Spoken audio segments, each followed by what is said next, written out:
Hey everyone, this is your host Chris G from Blurred's Eye View. And if you haven't heard about Anchor, it's the easiest way to make a podcast. Here, let me explain. First, it's free. You definitely can't beat that.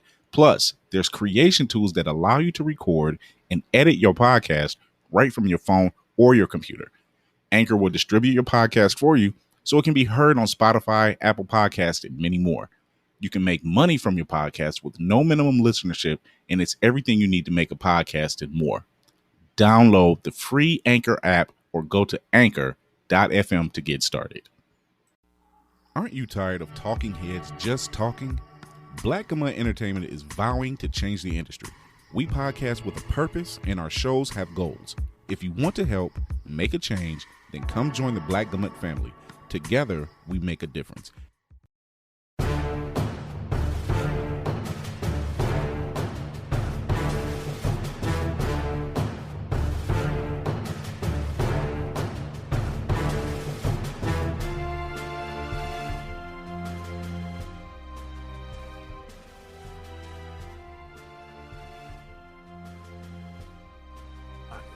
Yay! If you smell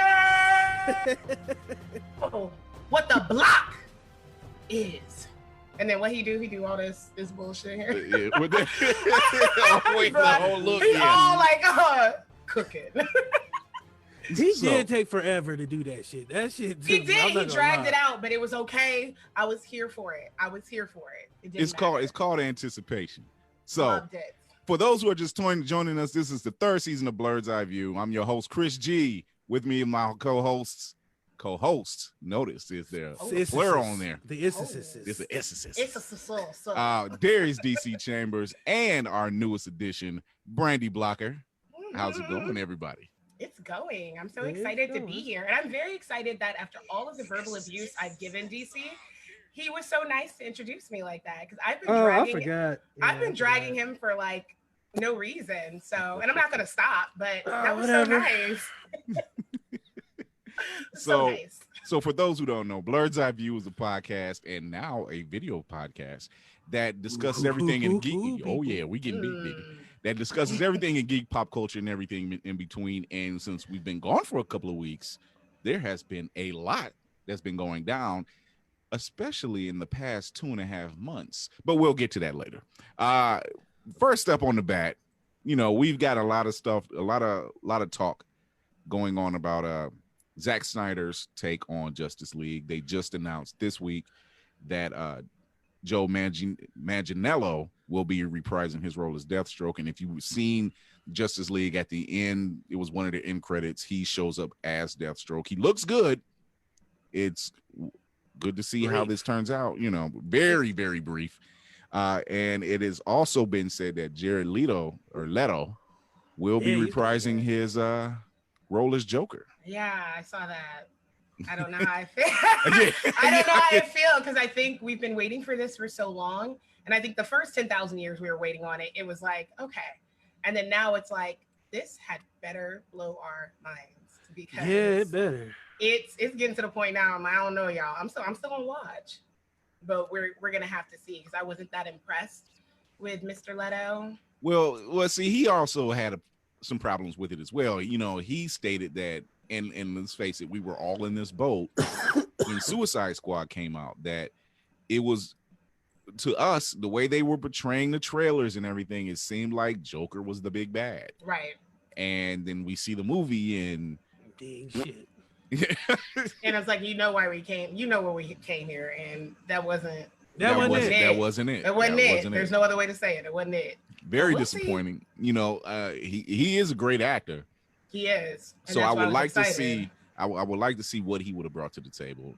Me and Darius have talked in great length about the disappointment that is Justice League. Disappointment is a hot understatement. It is the utteral, visceral interpretation of trash. It's like Cleveland Browns on a Thursday and it's only Wednesday. So wait a minute. Do you do Justice League and Batman versus Superman, or how do you? Oh, them both. How do you grade? Oh, you just they both. One's not. One's not slightly better. No. Yeah, that is low hanging fruit. That's a lot to unpack there, man. Those both equally garbage. It was going somewhere. Like, at least with Batman versus Superman, it looked like it was going somewhere. Yeah, look, I just forgot where to go. Yeah, when they started weird. The ending got so weird. Like, that whole ending was fucking. It was like doing acid and not knowing where you're at. It took Diana to show up to say, okay, we might have something. Listen, baby, when I tell you she saved that part of the film, she saved it. Because I was okay for that 10, 15 minutes she was there. Part of the film. She was that part of the film. She was it. And I'm like, y'all should have just had her in the whole time. I don't know what y'all were doing. That was a mess. Yeah, there's so much going on that was so disappointing. So I guess we'll see. Yeah. In other news, before we move on, since I'm in the comments, I'm a comment guy tonight. I'm about to butcher this name. Oh, Bobby. That's Bobby. No, okay. Bobby said that she liked the movie, but Joker left something to be desired, which is true. Because that was a very nice way to say that. Yeah. Because I would have said that. Listen, he was out here tubing it. Man, I'm saying he was out here too. Short cocking. He was short cocking it for real. He was like, I'm gonna make this happen, and it not happen. And it didn't happen. He did not make fetch happen, wasn't it? He didn't make fetch happen. It wasn't it. Remind me to tell Courtney that Skerbuffle may not be happening. Oh yes. Ain't happening. He's trying. Quit saying it. We have to quit saying it. We're gonna make it happen for him if we keep saying it. Yeah, true. Right, say it 3 times, Courtney's here. So you have to. What if he did it like appear like fucking Candyman? I would die. You know, I've seen a meme, and this shit is true. He's gonna show up and say, like my kid "Do we have a Skerbuffle coming on in the mirror?" And I knocked him through the motherfucking refrigerator, between the refrigerator and the stove. Hey, I don't play with that shit. Do not do that around either. Me. I've never even finished. Shit out of a kid. I didn't finish Bloody Mary. And my son asked me about that, and he's like, "Have you ever finished saying it in the mirror?" I said, "Hell no." Fuck no. Why would I do that? Why would I do that? Don't do that. I like to live. In other Zack Snyder-ish universe news, Empire Magazine just released their cover for the new Suicide Squad movie, and I will tell you. There's a couple of bright spots on this cover, seeing King Shark, Captain Boomerang, and Brandy's, Harley Quinn. After that, it gets fucking weird. Like, who these people? I have never seen some of these. It's like they put it in a bag, and they just was like, "You want to do this? We're taking this name. We're doing it." I'm like, well, yeah, you got Nathan Fillion, but we don't know who the fuck this dude is. Like, we don't know who he's playing. I will say this: I'm more excited about the actors playing the heroes than I am the actual heroes, if that makes sense. I will tell you that I feel like they got talent. I will tell you that this is what a 15-person squad. I guarantee you. It's a lot. It's like the Wu-Tang Clan. Some people's getting bumped off. I'm just, my bets is going to start. We're going to start that. We may have to start a betting pool. I would love that.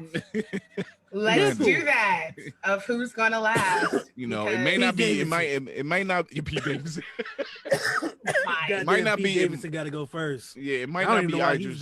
It might not be Idris Elba because that's gonna. Nah, he's star power. Him and John Cena. That's gonna upset me. Yeah, they have plot armor. Yeah, we're gonna leave them alone. King Shark, Captain Boomerang, Idris Elba, and Margot Robbie. I think they're safe. They're safe. They're safe. They're gonna be safe. Other 26 platypus people? Man or plaid guy, whatever the fuck. Polka dot. Yeah, polka dot man. Not platypus. Bye. Whatever. It's all fucking abstract people. It was like, we got 5. Who else can we? It was really weird. This is a very, when you say ragtag group of, good Lord. I was going for like the Bad News Bears on this one. I'm like, they're naming off the people, and I'm just like, yeah, I know who that is. I know who that is. Man, who the fuck is that? By like the 6th person, when they were doing that big roll call, probably like 2 weeks ago or something or 3 weeks ago, I was like, what are we doing? You lost me after. See, that's Wu-Tang Clan. You get past Little Dirty Bastard, Method Man, RZA, Jizza, you know what Like, I'm saying? who is this? Who the fuck is Big Easy and motherfucker? It doesn't matter. Apparently, it doesn't matter. Oh so, my yeah, God, we should definitely start that Deadpool. Yeah, I would like that. there is talk, with COVID pushing everything back because now we just not going to see Black Widow this year. MGM is in talks with Apple and Netflix about James Bond moving to the new James Bond film moving to streaming. Yeah, Netflix. I see. Yeah. Well, I don't know. Well, Coming to America got sold, so I mean, yeah, they sure did. It'll get sold, but I think the thing that people probably miss is just that movie theater experience. Like, I could not have imagined watching something like Endgame just in my living room. I still would have enjoyed it, but there was something about everybody losing their minds together in the theater at different parts. And I think some films need to be seen in the theater, like that one that just came out with Denzel Washington's kid. Yeah, Tenet. And I wanted a film like that to be experienced like movie theater style for what we know Christopher Nolan is capable of. And I hate that it didn't get that. And therefore it was just kind of to the wayside. Every film's not going to do well with streaming. They're just not. Mulan is dying. Yeah, I think they really gambled with that one. They should have just done it like they did. What happened was that $30 like that charge, $30 charge. What? That's $36, my guy, and I'm not even getting stale. Oh yeah. I forgot with the nothing. Yeah, that was the burner, and I think that just what did it in. And they were just like, you should have okay. Earlier this year, they released Onward. Onward was probably in the theater a week before theater shut down. Yeah. And then they said, you know what, throw it on streaming. And it was good. Yeah, it was very good. Shout out to Tranquil Ashes because she did the Manticore. She cosplayed as the Manticore. She's so good. Yeah, she really is. Shout out to Tranquil Ashes. Good. We're gonna get her on the show again. Hey, damn, I like that. Isn't that a great name? And it's like the top, they're like Tranquil Ashes. You just like, oh shit, she's calm as fuck. What she does right before she comes up with a kill. Yeah, she come in for the kill.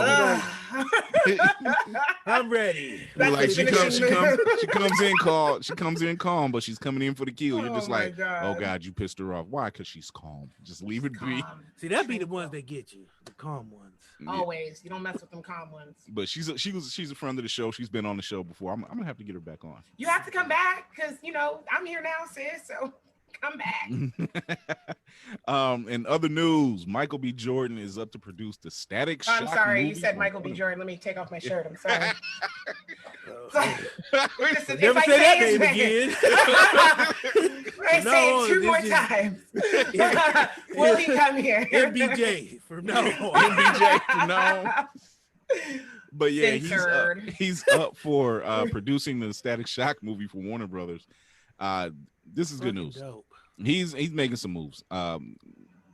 Michael B. He's handling business, man. The brother is about. And he's going to be directing for Creed 3. Exactly. So yes. I think that's really dope that he's getting behind that chair and just calling more shots because that helps with the visuals we get. He literally has taken like the young up and comer role and just said, no, we're just not going to be in front of the screen. We're going to be behind the camera making moves. I think he was already on this path anyway, but as sad as it is, I think because of the death of Chadwick, I think he's going to be more on that. Yeah. For sure. Because Chadwick wasn't playing about that. And I think them being so close as they were, this will be good for what we get creativity wise from him. That'll be good. You're right. For those who don't know, which you must have been living under a rock, Static, his name is Static. The show was called Static Shock. The cartoon was, and so was the book. But Static was the actual character. It was Virgil Hawkins. Virgil Hawkins. He was a character from Milestone Comics, which was a leg offshoot of DC Comics, and Milestone Comics, which will be coming back next year, next February. So welcome back, Milestone. It was a very much diverse, inclusive group of heroes and villains. Such as Static, Hardware, the Blood Syndicate. This is where you've seen all your different colors of heroes, Latino, Asian, Black. They were all there. Y'all remember the episode where Virgil went over dude's house? His dad was like super uber racist. Yes. And at that time, we probably nobody didn't catch talks that. about it. Yeah, we didn't catch that at that time. And then when you're older, you like, wait a minute. Like his dad was like, I don't even want to eat when I'm in my house. Like, nigga, you so racist, you won't eat with a black dude in your shit. Nigga, it makes food taste different when a colored person food is in has front no of you. seasoning Right. now. Static Shock touched on issues as a cartoon. It touched on issues that were I don't even want to say the word is taboo. They just touched on issues got the message across to a lot of kids, you know. Yeah. And like you said, like you may not have picked up on it, but as you got older, you remembered it and you're like, man, his dad was super racist, you know. So super racist. Yeah. It's good to see them do that and have the people actually be people, because I noticed a lot of cartoons that you remember growing up, they played with those storylines, but it was easy for some people not to take the message because they're like, oh, they're just gargoyles. And we're like, no, they black. Yeah. They're black. This is what they're going through. Goliath. Everybody on that show is of color. Okay, Goliath is black.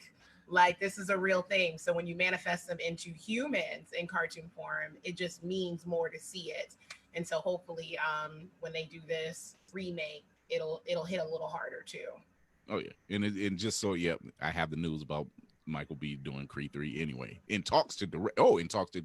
Not produced, but in talks to direct. My baby directed. You know what? He been talking to Coogler. That's what happened. He's been talking to Ryan Coogler because Ryan Coogler directed the first one. I think he did the second one. He did I thought he did both. Yeah, he did 1 and 2. Yeah, so he's probably like, he was like, I'm gonna hand you the reins and you know what to do. So don't fix it. Yeah, it ain't broke, don't fix it.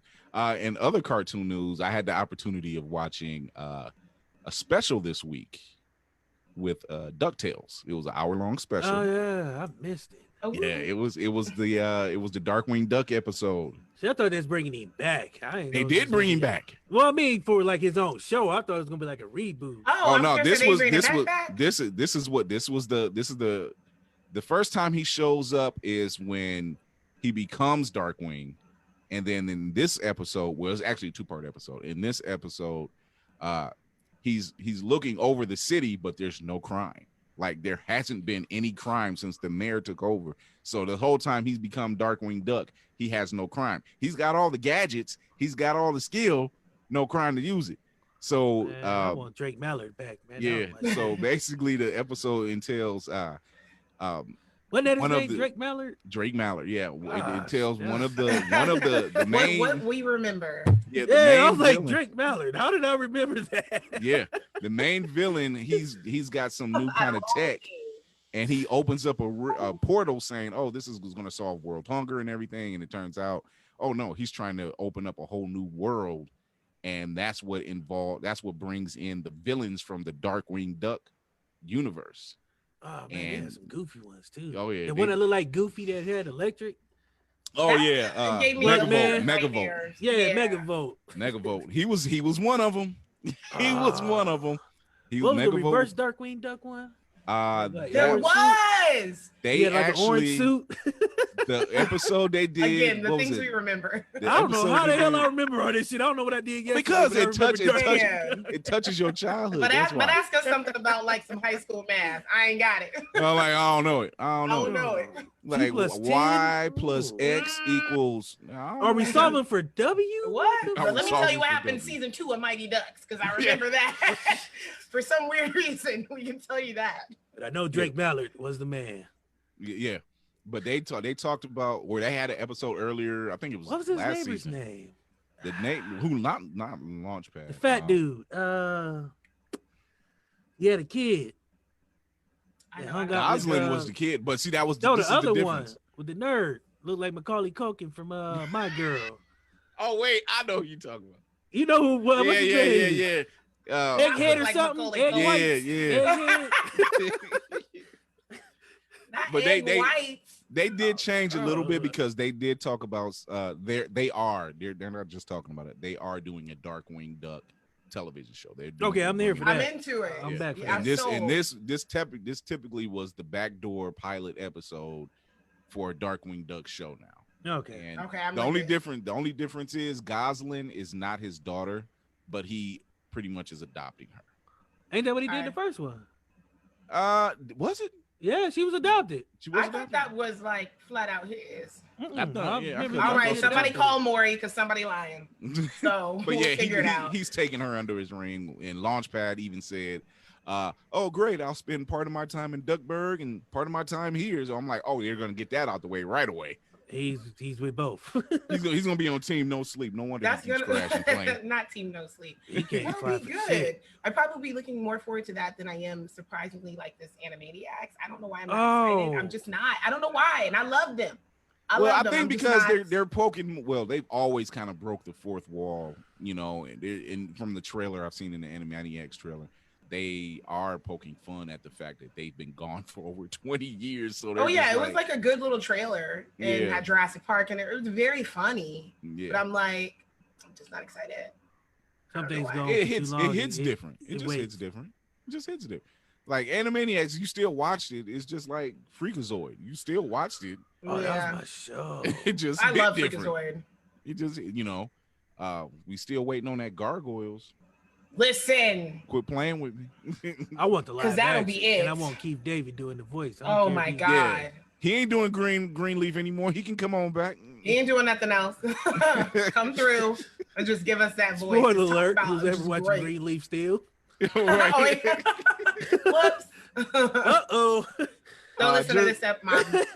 So just a couple of days ago, Tom Holland shared some behind the scenes photo. He's playing Nathan Drake of Uncharted. Yes. The photos look good. It does. Tom Holland. He does. He really does. He does look like good angles. He's obviously a younger Nathan Drake because Mark Wahlberg is playing Sully. So this is obviously when Nathan is just starting out. He's got to be like Tom Holland. I've never played those games. You've never played Uncharted? I don't even have. No.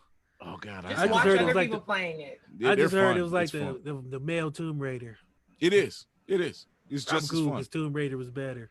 I think it'll make for a good. I hate you so much.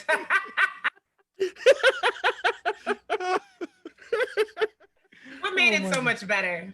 Making a jump for no reason. Was it the triangle boobs? Yeah. Well, when they started, that was weird because it started out with the real Madonna shit. And she was like this, baby.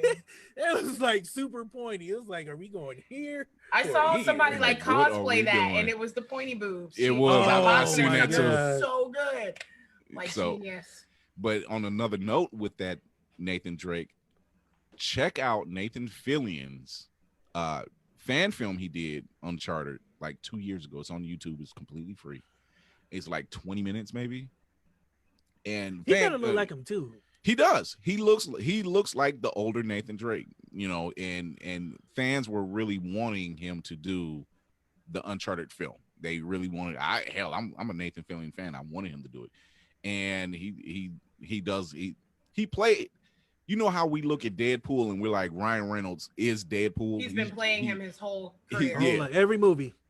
When you look at Nathan Fillion, you're just like, yeah, you're Nathan Drake. Like, you both share the same first name anyway. But he has that whole sarcastic demeanor on top of that. So, which is what Nathan Drake does in the game. He just has these little quips, and it just works. But it's a great fan film. I advise anybody out there watching it or you guys check it out. It's real fun. So, I'm gonna do that. You won't regret it. You won't regret it. John Boyega's open to doing a Star Wars television show of any kind. That's interesting. Yeah, considering how he has been going off on Twitter, like not. But can you blame him? No, I don't blame him. I'm here Star for Wars. it. Fuck Disney. No, yeah, I'm here for it. But it's just when you're playing with that Disney juggernaut and you go off in that way. Ears. That's what I'm saying. Like he'll bury your ass quicker than quick. Because I mean, let's take a rewind back. When we first were introduced to John Boyega as playing the character Finn on the Star Wars films. You just knew that this character was going to go somewhere. Oh, yeah. I really thought, based off the trailers, he was going to be like main story. And then I also thought it was nice that they were going to have a female there too. But I considered he was going to be the main, and then she was going to be like the side. And even having my son see a trailer and say, I want to see this because it's cool that the Star Wars films has somebody that looks like me starring in it. That's what sold me. Representation matters. It matters. So going in there and then realizing film after film, what's going on? My boy got slashed up in the back and that's it. Like, yeah, that's it. He became, and he was pissed behind it. He pretty much became comic relief. And then, yeah. Oh God. And then don't say that 2 more times. And then he turns around. Like in The Last Jedi, he keeps telling Rey, "I have something to tell you. I have something to tell you." And we're just like, "Well, is he trying to tell her he loves her? Or what is he trying to tell her?" Yeah, because at this point, weird. Yeah, and it turns out, he's force sensitive, but you don't get that. You don't get that. Sensitive? Yeah. He's. Listen, when like he get when free? Yeah, he's like gluten-free. Cannot wait to say that on the first date. So I have something to tell you. I'm force sensitive. You might want to get checked out. So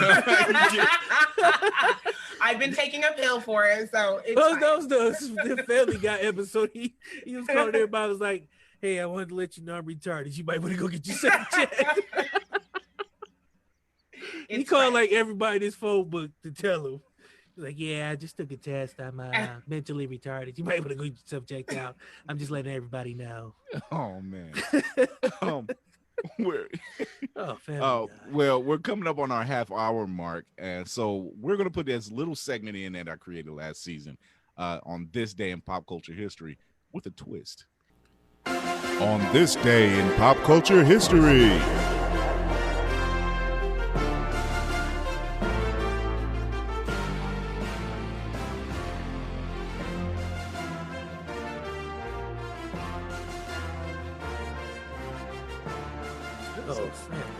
With a hint of line. With a hint of line. So, on this day on pop culture history, on October 24th, 1976, someone made their first debut in Iron Man issue 118. The Mandarin. Nope. Oh, crap. Rhodey. James Rhodes. Nice. Damn. Made his first appearance in Iron Man 118 in 1976. 78, wow. I'm sorry, 78, 1978. And Terrence Howard. I was going to say, is that the same year Terrence Howard was born? Serendipitous. We'll never let that go. Next time, somebody get on and find out at the time what year he was actually born. You know what? Let me go ahead and look that up right now. Let me look that up right now. On October 23rd, in Incredible Hulk 172, which was in 1973, they introduced the Juggernaut. Oh, the Juggernaut. I've always imagined myself in your shiny helmet as you charge at me with the bloodlust in your eye. No, I didn't mean right now. Oh, Deadpool 2. Oh, my God. Juggernaut was a man in that movie. Oh, yeah. On October 22nd in 1985, the highly acclaimed Daredevil story Born Again with Frank Miller was started in issue 227. And it's still one of the most dramatic Daredevil stories to date. So you talk about somebody who's dealing with a lot of stuff, whose only power is he's hypersensitive. And gluten. Because all his gluten. I really was gonna say something. All this gluten. I'm like, leave him alone. Everybody has all these problems, man. Hypersensitive, force sensitive. On October 21st in 1980. Sensitive? Yeah, 1980 on October 21st, Uncanny X-Men 141, the storyline, The Days of Future Past premiered. All right. And it was better than the movie. He lied about that one. You're right. Howard was born in 1969, so we off by we wasn't on it, but definitely thought about 11 him years first. later. Yeah, right. Definitely thought about him first. And in we're gonna go here. 1982, Obadiah Stane first full appearance was in Iron Man 166. In 2000, in 2005, issue 1 of Nick Fury's Howling Commandos was first released featuring Warwolf. And in 2016, in 2016, after a long search for her family, Cindy Moon was finally reunited with her dad in Silk number 13. But here is the one that really matters. October 19th, 1976. Jack Kirby's Black Panther #1 launched on this day in Marvel history. The first ongoing series for T'Challa, aka the Black Panther. Okay, the GOAT. The GOAT. So that's what happened on this day in pop culture history. So many great facts. Yeah. I like that. This week of October has been quite eventful because not just this week, but this month, because someone in our midst is celebrating their birthday. Who? Oh my God! Wait, who is it? It's our newest co-host, Brandy. Oh yeah, she has a whole month. She has a whole month. Celebrate the whole month, and obviously with so many great things that Chris just mentioned, manifesting in October. There's something in the Venus, Mercury, Moon rising, or some shit like that, where bomb stuff gets done. Bomb stuff gets done in October. That's all you need to know. Obviously. No, that's a lot. Just saying, can't argue with that. I won't argue with facts. Who you think I am, Trump? Come on now, you can't argue with facts. Who are you, DC? I don't know. All I know is December's the best. So your hands need to be a little smaller. Oh yeah. So I can't even eat a cheeseburger with these things. With those midget hands. Nubs. His fingers look like he bites his whole finger to get a nail off. Oh, I thought you was gonna say it looks like he bites his whole finger when he tries to eat a burger. That's what I thought you were going. Oh, that too, but that too. They look like pale sausages. They look like those sausages you see, those sausage links you see on a commercial, and you know they're not done. Oh, they're not done? Yes, that's what they look like. I'm like, ugh, poor Melania. Like, I know she just thought she was she just knew she was just getting married to a millionaire, and that was just gonna be it. And now look at you. Melania, would you like some sausage? Never put that man in the same sentence as Trump. Tom Green is a Canadian legend next to Ryan Reynolds. It is the Tom Green show. I miss that show. Well, speaking of shows that we're going to miss because they ended their season this week, these past 2.5 months have been emotional. They have been educational. They have been thought-provoking and conversation starters. And I'm talking about Lovecraft Country. This show has managed to upend every question that you had about Black people being the leads in sci-fi, supernatural, horror, drama, action, romance, drama. This solves all of that. This puts the nail in the coffin and says it can be done, and it needs to be done more often. Way more often. This show, and before we go on, look, I would say spoiler alert, but fuck that, it's been a week. You should be on it. 2 days later, it's over. Ain't no spoiler alert after 2 days. You only get a 72-hour grace period. That's it. It came on what, Sundays? Yeah, Sundays. Yeah. By Tuesday, if you ain't seen it, you ain't getting it. Yeah, but by Tuesday, it's probably gotten spoiled for you. No, I've had some episodes get like semi-spoiled, but I didn't understand. But I like those memes that'll say this week's episode without spoilers, and it's just pictures. So I'm like, what the? Why am I looking at this Super Saiyan? What does this mean? Yeah. And then when you watch it, you're like, oh my god! There was a moment. Look, there's a couple. I think it was episode. It might have been. I'm trying to think. It might have been episode. It was the Hippolyta episode. I had just seen it, and I text Brandy. I'm like, "Did you see it yet?" And she's like, "No." And I just put, "Get your ass home right now and watch this damn episode." Except we put just each of the letters. So yeah, I did the acronym. G-Y, Black Mom style for sure. Yeah. I was out like, I gotta go home. I gotta see this episode. So we're gonna start at the beginning. We're gonna start at the first episode. We're gonna break them down, talk about what this show meant to us, and we're gonna talk about like the favorite moments that happened in this show. So how do you even decide? So first off, first episode opens up with the craziest fever dream I've ever seen in my life. And we didn't know what the fuck was going on. So we'll start there.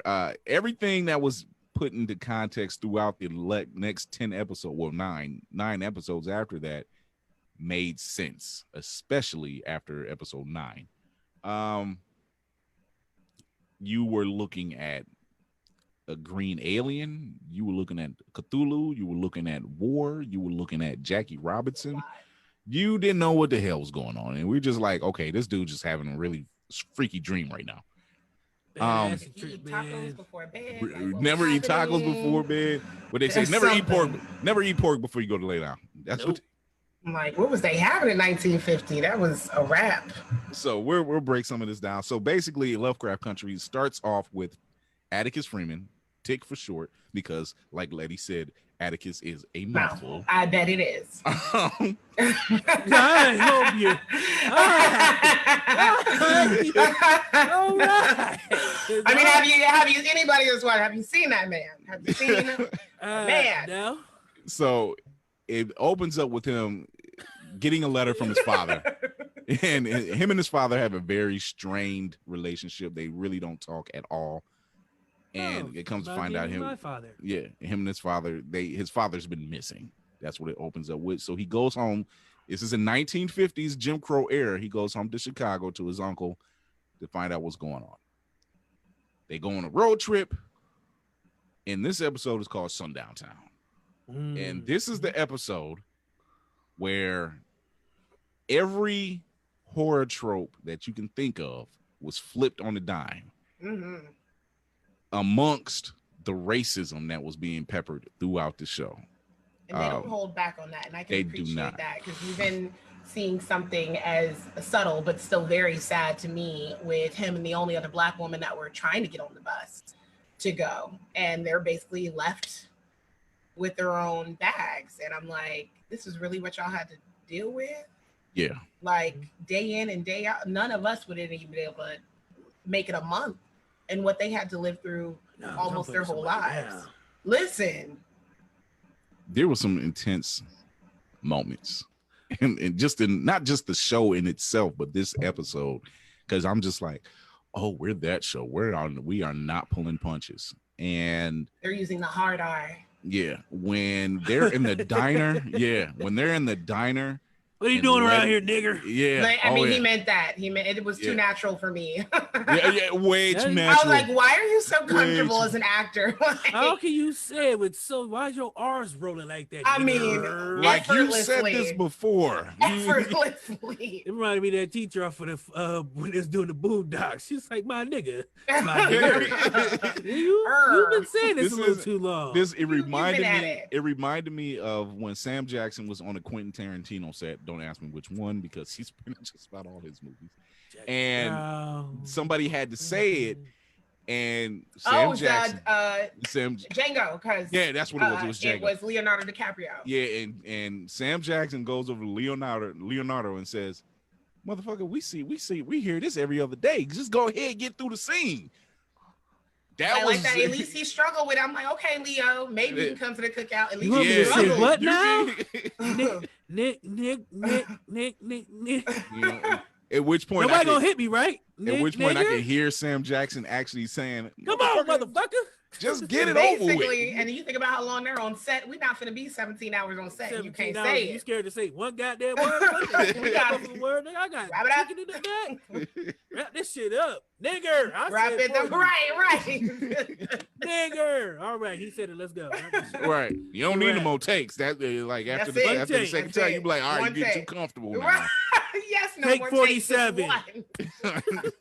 I didn't feel like I really got the R out the way did I stutter on the NG? I can do it again. I can do it again. Take it from the top. So it goes so back to Lovecraft. So it goes back in we go off the rails all the time. This is just us. So they're in a diner and Letty or Letitia fucking Lewis. Okay. Just happens to go in the back where she noticed one of the workers on the phone calling whomever, and her next response is, "We need to get the fuck out of here." And she's darting out the door. She's not even waiting on anybody else. That's black people. She's doing what she do best. Yeah, black people run. You don't ask no questions. You get the fuck up out of there. We meet up at a spot. You be like, "What we run for?" Oh man, I see somebody else. We'll explain when we stop. Right now, we just go. So it starts with them. Basically, it's a car chase. They're getting down there. They're on the freeway. They're being chased by the Proud Boys. Whatever. Well, armed and ready just to kill. All because they wanted something to fucking eat. I would have never made it. Yeah. So wouldn't have made it back then. This is when the mysterious silver car shows up, causes them to crash. Basically, everybody in that car is dead. And they're still being chased, or they get headed off. I think they got headed off. Mm-hmm. And it was the sheriff. It was like the next county, and it was the sheriff. So everybody's in on this action. And by this time is sundown. They get pulled over. And it's not sundown yet. They get pulled over by the sheriff. The sheriff, who's racist, is like, all right, well, you need to be getting out of here. You know, no, wait a minute. And he wasn't saying it nearly as calm and clean as I'm saying it. Oh, not at all. And even before they got to that point, can we just take a moment to say, at least to me, that was probably the second scariest moment in the whole entire series, right. Which is saying a lot because there were demons and monsters and stuff everywhere. But to see them driving and Letty in the back with the gun, and they're trying to make it past the state line or county line before the sun goes down. That was terrifying for me. I was so tense just watching it. All like you that was try going from Akron to Cuyahoga Falls that night. That's not at all. No, that's scary. So it became this moment where, you know, Uncle George and Letty, they're staying in the car and they're trying to keep calm. And you're talking about something that's relevant even now, you know, in today's society. And Tick is playing the role perfectly. He's answering the questions, but he's doing it like, I'm not your average black dude. I'm not stupid. And the sheriff is picking up on it. Oh yeah, which is dangerous because you cannot be a smart nigga. You just can't. Yeah, and I loved how they played that. Whoever wrote that, I love that scene with them because Letty very much feels like how a lot of black women would feel like we just need to shut up and make it through this moment. Yeah. We just like put your head down, don't say anything. The fact that the shotguns were being cocked like right here by their fucking heads. And he's answering the question. He's not saying anything wrong, but we know you can't say shit. You're not supposed to say anything. Right. Right. And so then he pretty much looks at his watch and says, you don't have but what was it, 7 minutes to get out of here? And they're like almost 10 to 12 away from the county line. Oh, yeah. So not only do they have to get out of there, they can't speed. So Uncle George, he gets him out of there, but the sheriff is tailing him the whole time. And they make it out, but then guess what? The next county is the same way. And so they get pulled over. They're in the woods. Now by this time it's dark. They get all three of them get taken out the car. They get traveled into the woods. And this is when all hell breaks loose. And not what you think happens. They get attacked. At least all the police officers do. There were only like 2 left. Yeah, it was the Shoguns, as they call them. They're calling them the Shoguns. Can't really describe these creatures so much, but they start tearing all these officers new ones, and they're eating them, and they're tearing limbs off and everything else. Uncle George, if, the monsters from Tremors mixed with a dog. I love Tremors. Okay. Yeah. Mixed with a dog and a lizard. Mixed with a dog. And a dog and a lizard. And that was. You watched that scene. They looked like they did like Kimono Dragon, Tremor, dog monster. Like a Godzilla type lizard. What it is. Yeah. It was very creepy. And Uncle George gets knocked down in all the commotion. Letty and Tick make it to a house. In all the commotion, they lose Uncle George. This is probably the only offshoot horror trope that happened, but Uncle George played it smart. He stayed down. He fell down, he stayed down. And he didn't move. Get your bucket ass back up. Don't get up. He's like, I ain't getting up. Whatever's attacking him, I ain't getting up. I'm gonna play dead. No, he did. He stayed down as they ran to like a random cabin in the woods. So it was interesting to see all these horror nods. Yeah, mixed in like that first episode, because of course there's a cabin in the woods for you to run to. Exactly. So they go to the cabin in the woods along with the sheriff's deputy and the racist sheriff, and they're trapped in there. And he's like, you know, this is your hatred for black people knows no bounds because you just watched pretty much everybody you work with get killed or torn to shreds by some unknown monsters, and you're still like, but I don't trust you, nigga. Whoa, wait a minute. Pretty much. Like I your mean, like hatred still held the gun on him, and Yeah. they were trying to help him, because one thing I like that they established from jump is that the Black people in this world, they are smart, they read, and they know how to bring up stuff as it's needed. Because the fact that Uncle George was like, hey, giving nods to Dracula, like what happens when people are getting bit or they're scratched, they're already ahead of the game. And I loved seeing that from episode 1, because I was like, okay, we're not going to have to go through a whole season where everybody's trying to figure out a lot of stuff. It's like we're already here. And so that was really cool to see, but very ignorant of him, because I'm like, buddy, there's 4 of us in this bitch. Well, excuse me, when he came, so 5. Yeah. You're already hurt and you're scared of the Black people. Yeah, right. Like, you just seen what happened and you're still scared of us. We didn't tear them up. Like, oh my God. So he looks and they're just like, we need to get to the car. And Tick, obviously being the hero, ex-Korean War vet and everything else, he's like, I'll go to the car. And the sheriff says, no, I don't trust you. Boy, he ain't coming back. Send her. And it was just like, dude, have you seen? And they literally said it. Have you seen what's out there? Right. And they're just like, whatever. And then Letty and Tick begin to pray. And Letty was like, it's okay. I ran track in high school. And when he opens the door, she's like a bolt of lightning. Usain Bolt ain't got nothing on her because she the Flash. Yeah, she was actually in Flash Paradox. I don't know if y'all knew that. Yes, yes, she was. Look at these. No, she wasn't. No. All right. She should have been. But I know she took off like Jackie Joyner. Oh yeah, and made it to the car. The car obviously didn't start, but she noticed that these things are still attacking, and it landed on the hood of the car. Hood of the car. She grabs her camera, flashes her camera, hits the flash on it, scares it off. Then the car starts up, makes it to the cabin, crashes into the sheriff because the sheriff was bit, and now he's changing into one of them. He looked crazy as hell. Yeah, and she came. And talking about a nigga time, Letty, Journey Smollett, and we putting respect on your name.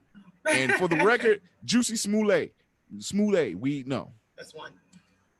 Journey Smollett. You, what they call it? You are not the weakest link. At all. At all. But she handles her business. And that was the moment where I'm like, yeah, I'm invested now. I see what I need to see. I'm invested now. I want to know more. I want to see what's going on. And because it was so unexpected, especially because I haven't read the book.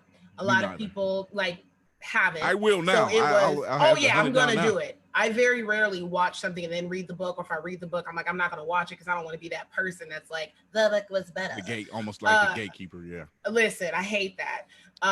Hate it. But they didn't keep up with the movie standards. Yeah, that, all that. There wasn't enough content in the book. I'm like, the movie's only 2 hours. I mean, in the book, J.K. Rowling really puts it in perspective. I hate it so much. But it was unexpected as hell because I didn't know, even with the super trailer for the season, I didn't know what to expect. So when you just see monsters, we're this show. And it wasn't a dream. It was very real. And to have them just show up, I think that's when they went to Artem at the end of the show. Yeah. And they're just bloodied like this is the night we just experienced. And none of that goes away. It just amps up from there. Yeah. So now I'm not going to go into description for the next 9 episodes, but I will say this was the bookmark that said, damn, for me, this was damn, I'll be watching this live. Like real time that night. We would get off Chris, be like, Lovecraft Country. I'm gonna go ahead and bounce out real quick. Right. Like, are we done? We done yet? We done? Are we done? Chris is like, hey, yo, Lovecraft Country. We gonna end this show soon, right? Because those tweets and memes get started quick, and it was almost how I felt about watching Scandal and Power. Like if I miss that night, I'm screwed because these people are gonna come out and they're gonna spoil it. So yes, must see TV. So that wasn't my favorite episode. That was one of my favorite moments. Brandy, I know you watched as much as I did. I want to hear what you thought about. Man, the show as a whole, your favorite moments and all that. The show as a whole, and I already told him, I was like, I didn't wear makeup for this episode because I was like, probably gonna cry, just because this is how much the show meant to me. And the characters I liked the most were I liked Letty, but she wasn't like the fan favorite. I was definitely Ruby all fucking day long, because anytime I see a bigger woman in anything, I'm rooting for her, right? But especially when you are Chocolate and we don't see us enough in these roles where we actually matter and her character matter. And from jump, when she's being introduced and the dynamics between her and her lighter sister, I could not get enough of her character and how they carried her through the show. And she was important. And there's so many times where you see certain people and you're like, well, you're going to be a character they kill off, maybe episode 3 or whatever. And they didn't do that with essential characters. So I really enjoyed Ruby, probably too much. I surprisingly found Christina to be a favorite for me, because I can relate to her as a woman who decided no matter fucking what, I'm going to get what I want. And we don't do that enough, because typically you're talked down to or punished for going after what you want, whether it be a job and it's a struggle, whether it be something sexually, you're just constantly reminded to stay in your place. And she had to experience that several times with, like Chris said, we're not trying to spoil it too much, but other members of a certain order and everything, that sexism was still real for her. And I could understand that, although I don't approve of the moves that she made. It's one of those things where she's a villain, where I have to put her in the Thanos category, like where I understand where you were coming from. So I enjoyed as a whole how this series portrayed women, and that we were valued and important and essential. Even that last episode, what were you going to do without your ancestors? Who were what? Women. What were you going to do without calling on us? You know what I mean? And even Hippolyta. Again, Hippolyta. Like, get out of here. Her episode alone and how this show portrays women, it was crazy for me as a Black woman, because I'm like, I liked seeing her body because she does appear naked in the episode. And it wasn't objective. No, you asked. It wasn't objectifying her. I didn't say I was gonna go watch it. It wasn't objectifying her, and I can appreciate that, because a lot of times when a Black woman comes on the scene, a Black woman comes on the scene, we're objectified. So she was strong, and that episode was really important. And she made the choice to choose herself, because after something tragic happened to a character that, I ain't gonna lie, well, you know what? We can put it out there because we already said, spoiler alert. I was expecting the whole fucking season for Uncle George to come back, because I am so used to any type of paranormal, supernatural show you watching, nobody's ever really, really dead. They come back, and he knew too much. Like when the episode with the Whitey's on the moon, the second episode, I want to say. George, what I love so much about him is you're book smart in this fantasy way. And it didn't have to be an Einstein way. It's you're literally calling on these fantasy novels that you read, and it's helping you guys right now.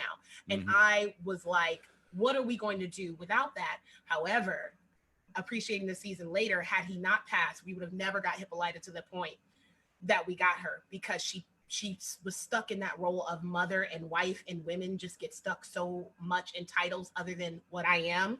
And it's like, I'm me before anything else. Before I decided to be anything else, this is who I am. And I can choose to wear those other hats, but what I am to me is the most important thing.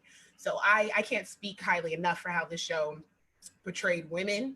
And then was also still scary as fuck. Because baby, them little demon sisters. Oh, God. I still have nightmares, no lie. Like, I have a long hallway I have to walk down before I get to my place. And what makes it worse, no, kid you not, what makes it worse, one time I'm coming down, right? There's a door to go to the stairs before you go down my high rise, and there's like a little square window there too. The light before you get to my place was already flickering because they need to fix the light bulb. On top of that, and this is all the same week I saw this fucked up episode. On top of that, the exit sign is hanging down a little bit. Like, it's crooked. I was just like, what the fuck knocked that thing down? Not going down this hallway. That's how I felt. I'm like, do you want to go home or do you want to just stay down the hall?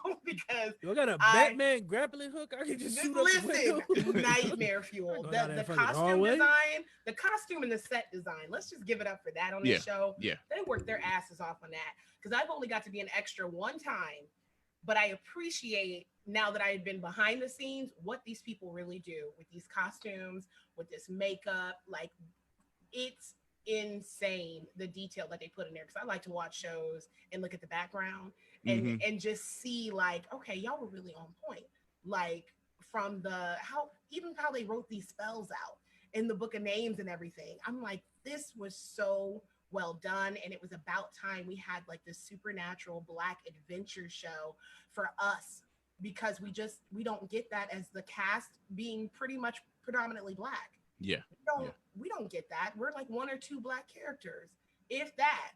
And they did not mess around, and they didn't go cheap, because that's one other thing I don't appreciate about some Black shows. Shout out to Tyler Perry and the wigs. They end up going cheap. They end up going cheap when they shouldn't go cheap, and everybody was just so on point. So oh my God, I can't. I'm mad that it's over. When you mention Hippolyta, and then you mention the episode with oh God, it's hard to mention Diana's episode without mentioning how that episode opened up. It opens up with the death of her friend. Let's rewind it. Let's take this back. Because that was episode 3 with the house. Episode 3 was the house where Letty gets this money to buy this house in this white neighborhood. Now the house has like 13 rooms or something like that. So she figures, I'm gonna buy this house and I'm gonna help people from my neighborhood who are in between jobs or trying to find jobs and trying to find a spot to live, that they can post room and board here. So she's giving back to her community, but it's in a white community she's living in. She's doing the right thing. She throws a house party, a housewarming, and it seemed like everybody on the south side of Chicago. That house party looked bomb. They was up in this house. Music, they were doing it. They were getting it in. Well, in the basement of this house, Dee and her 3 friends were down there, and they were doing something that Black folks to this day won't touch: playing with Ouija boards. Oh, fuck no. Yeah.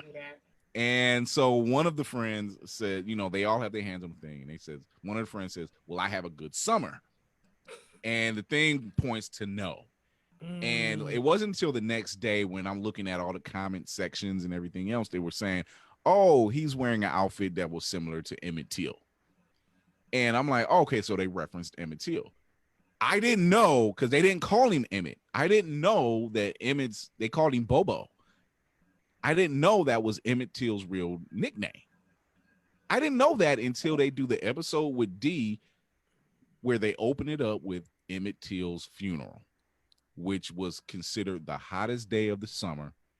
And all of Chicago, all the Black people of Chicago came to this funeral. It was an open casket, because the way this child was murdered. And just butchered. And the mother wanted it to be an open casket just to let them know, this is what they did to my child. And that was important to have in a show like this, because you're not just getting the fantasy and the excitement that we're mentioning and the great costumes and dialogue. You're getting history lessons. You're learning about things that a lot of us didn't learn about unless somebody told us when we were older, because they damn sure ain't going to tell us and teach us in school. Through a show that you're enjoying. And I never knew that the casket ended up being like glass at the top, because it was so hot in his body and the smell. So they had to they still wanted him to be seen, but it couldn't be just a regular open casket. And I'm like, I never knew that. And I've seen the pictures. Yeah, but I don't look like it. Never knew. In the pictures that you look at it, you're just like, it looks so surreal, and you're talking. So now here you're dealing with Diana, who, now before I go on, everything that's gone on in this episode or in this show, I didn't think about it till like the following day. This was 9 episodes, 8, what was it? 7 or 8, I think it was. Yeah, whatever. That I realized, I'm like, oh, her mother's name Hippolyta. Why wouldn't her name be Diana? Damn it. That was a cool tie-in. I didn't catch that until the end of the season either. Because you're so stimulated by everything else going on. You're not even, it's one of those series. Yeah, it's one of those series I know I'm going to watch 2 or 3 more times. and I'm going to catch something new each time that I didn't before, because it was just well done. Even what was her name? Because I felt like she was done wrong at the end. His little Asian boo. Oh yeah, help me out. Gia. Her episode, I would say that was one of the first episodes, because I've had episodes where I've had moments where I'm like, God, is there water leaking from my face? I feel like I'm gonna cry. Her episode was the first one I felt throughout the whole episode. You have me on the breaking point. That girl was acting her ass off. I was on edge every single scene. And I like that you got to see the fact that, yes, Black people go through, but there were other people of color that go through too. And just to see how that works when you're both in the same setting and you still have a common enemy. But now I'm above you because I got this uniform on, and this uniform is transcending over the color of my skin. So I'm straight popping your friends. What were they in Korea? Yeah. I'm popping your Korean friends like it ain't shit. And I'm like, Tick, what is going on? Like, is this why you're so messed up? But they did her dirty when she came to the house, because I'll be damned. Yeah. If all that happens, you talk to me crazy and I help you later on. Listen. Yo, look, man. He knew who to talk to like that, because Letty wasn't having it. Oh hell no. He knew he did the typical brother. He did the typical brother when he was like, I got to get her the hell out of here because I'm with Letty. I love you know, like, but God, dog, he like, what we had wasn't real. Boom, boom, boom. Now get the fuck out of here. Yeah, it was the get the fuck out part. I'm like, are you you guys obviously? And you can see it in her face when he said it. That girl was acting, and I'm like, and you guys obviously had a trauma bond, because her episode was episode 6. Yeah. Was it? Yeah. You guys obviously had a trauma bond dealing with him being so separated from home, on top of the racism that he knew he was dealing with there, and having to go home because she was thinking, oh, you go back to America, you're living life. You can introduce me to Judy Garland, right? It's like, baby, we all in the same boat when we go over there. It is not a paradise, but her even saying that just lets you know how bad it was for them in real life, not even in the show, just real life. This is awful for us. So obviously when you go back home, you're living a better life, right? And just being in a traumatic environment like that and experiencing that, of course you guys bonded in more ways than just physically. So for him to just verbally abuse her like that, I'm like, y'all. It falls under that trope of the traumatized becoming the traumatizers. Pretty much. That's what it became. Hurt people, because I'm like, abused could be abusers. You're right. It was awful, but her episode was so like lovely, and even the fact that I guess she never got the demon out of her, she just learned how to live with it. Yeah. Like whatever, she finished off the task, but at the same time, she almost became humanized again because of Tick, because like it was the first person she actually had loved, and she felt this, and then her mother had died, so she had all these emotions going on. And no way to verbalize them, no way to internalize. She just stuck. Pretty much. And didn't know what to do with it. And but so when you told her that, that was really a great episode, I think, for like anybody to watch, but especially people of color, because I think a lot of us can get into this mindset of we always have it worse than everybody else. And it's not that I don't believe that most of the time, but there are other people of color that are also in the same boat, and they're struggling and have struggled as well. So I like that they went into that at least for an episode. They definitely didn't still drag that theme, because it was definitely still Black folks versus everybody. Yeah. But I like that they at least for one episode decided we're going to highlight this. Now, a character I did not expect to end up loving, because I fucking hated him. You know, I was not here for Tick's daddy, because I was missing George so much. And Montrose. I was like, fuck Montrose. He can go to hell.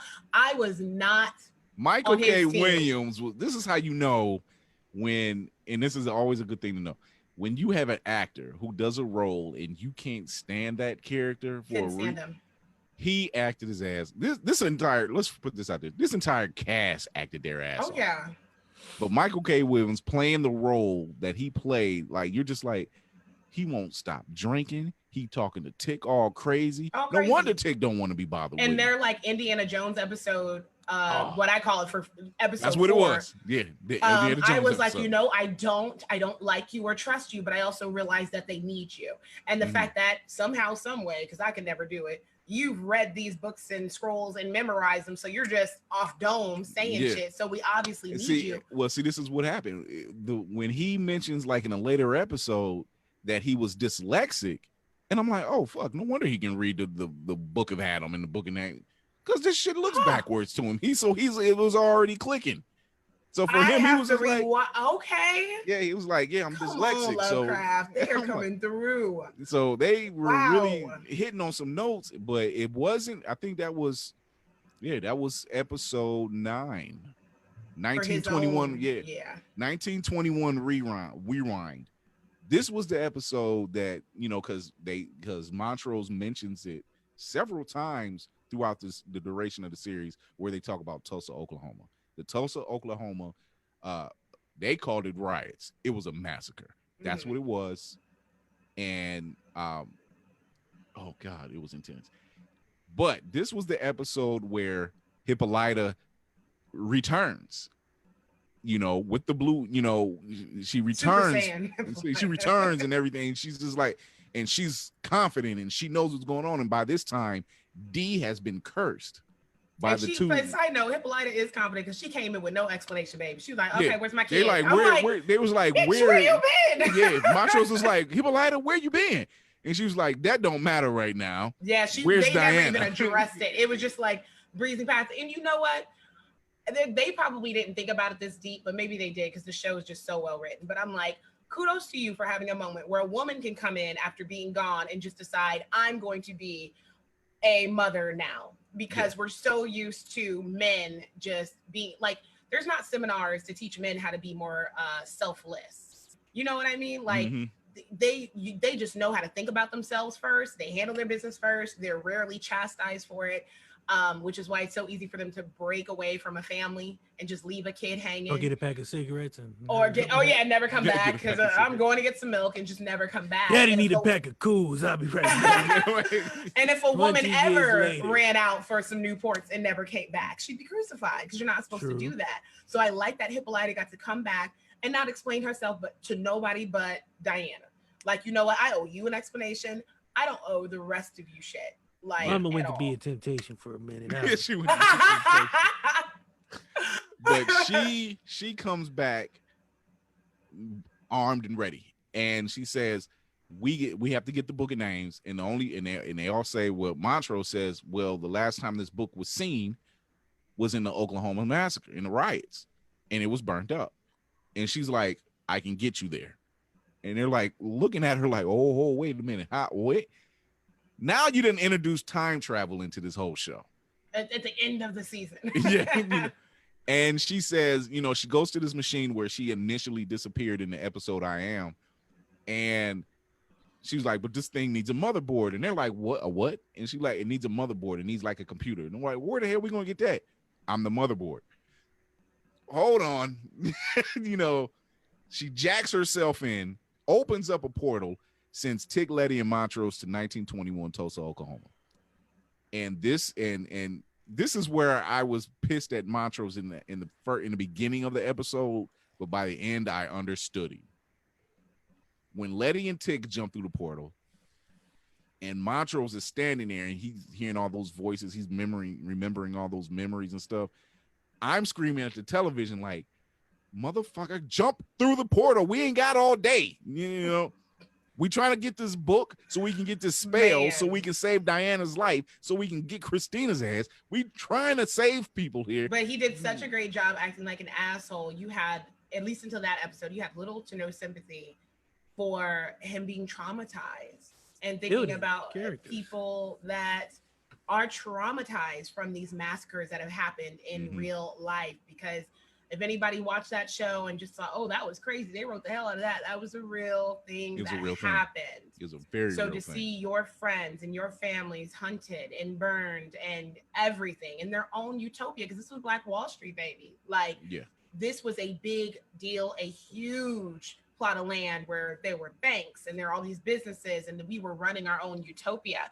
And for it to be apparently, this was very kind of Emmett Till in the start, because I think it started in real life because somebody thought this white woman coming off an elevator had been raped or touched or something by a black guy.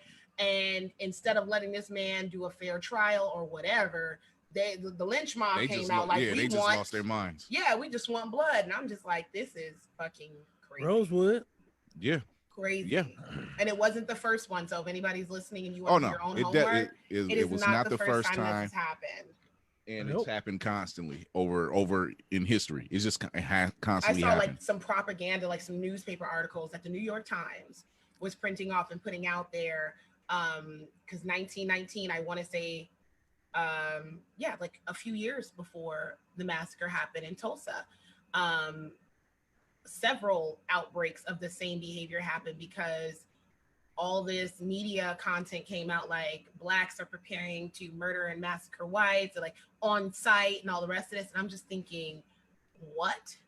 We're talking about the beginning of the early 1900s, okay? Yeah. Like, are you kidding me right now? If anything, people want to be left alone. People want to be free. People want to have the opportunity to start over. And I highly doubt that this was really going to happen. But to play devil's advocate, if it was going to happen, can you fucking blame them for how you treated people for hundreds of years? Exactly. God damn. Like, the only reason you even come up with something like that is that white guilt. You feel guilty for how you know you've treated people, and you're anticipating motherfuckers to get you back. You're anticipating it. And for them to just act first in this way, and it's not like everybody of color was going to be armed, because the way that we are blackballed from ownership of things, come on now. Yeah. Just going to be unfair across the board. Once again, something that's currently still happening. Why you playing? Because people don't think it's still happening, and redlining and all of that is still very it's still real. a major thing. Yeah. So they make it back. Montrose finally jumps through the portal. They figure out, okay, we need to go to our ancestors' house, which is where George and Montrose stay next door. And they get there, and they get there and they see Montrose's father beating a young Montrose, because Montrose was wearing George's tux, or his he put tux, his, and he put like the corsage in his head. And he was like, not in my house. And he's not beating with a switch though. He was beating him with a whole branch. That was the whole ass tree. Yeah. And I'm like, this dude, I'd be traumatized too. So he's beating him because even then Montrose was dueling with his sexuality, number one. Number two, his father was abusive as hell and showed more love towards George than anything. And this was the same day where he lost everybody he loved except for George.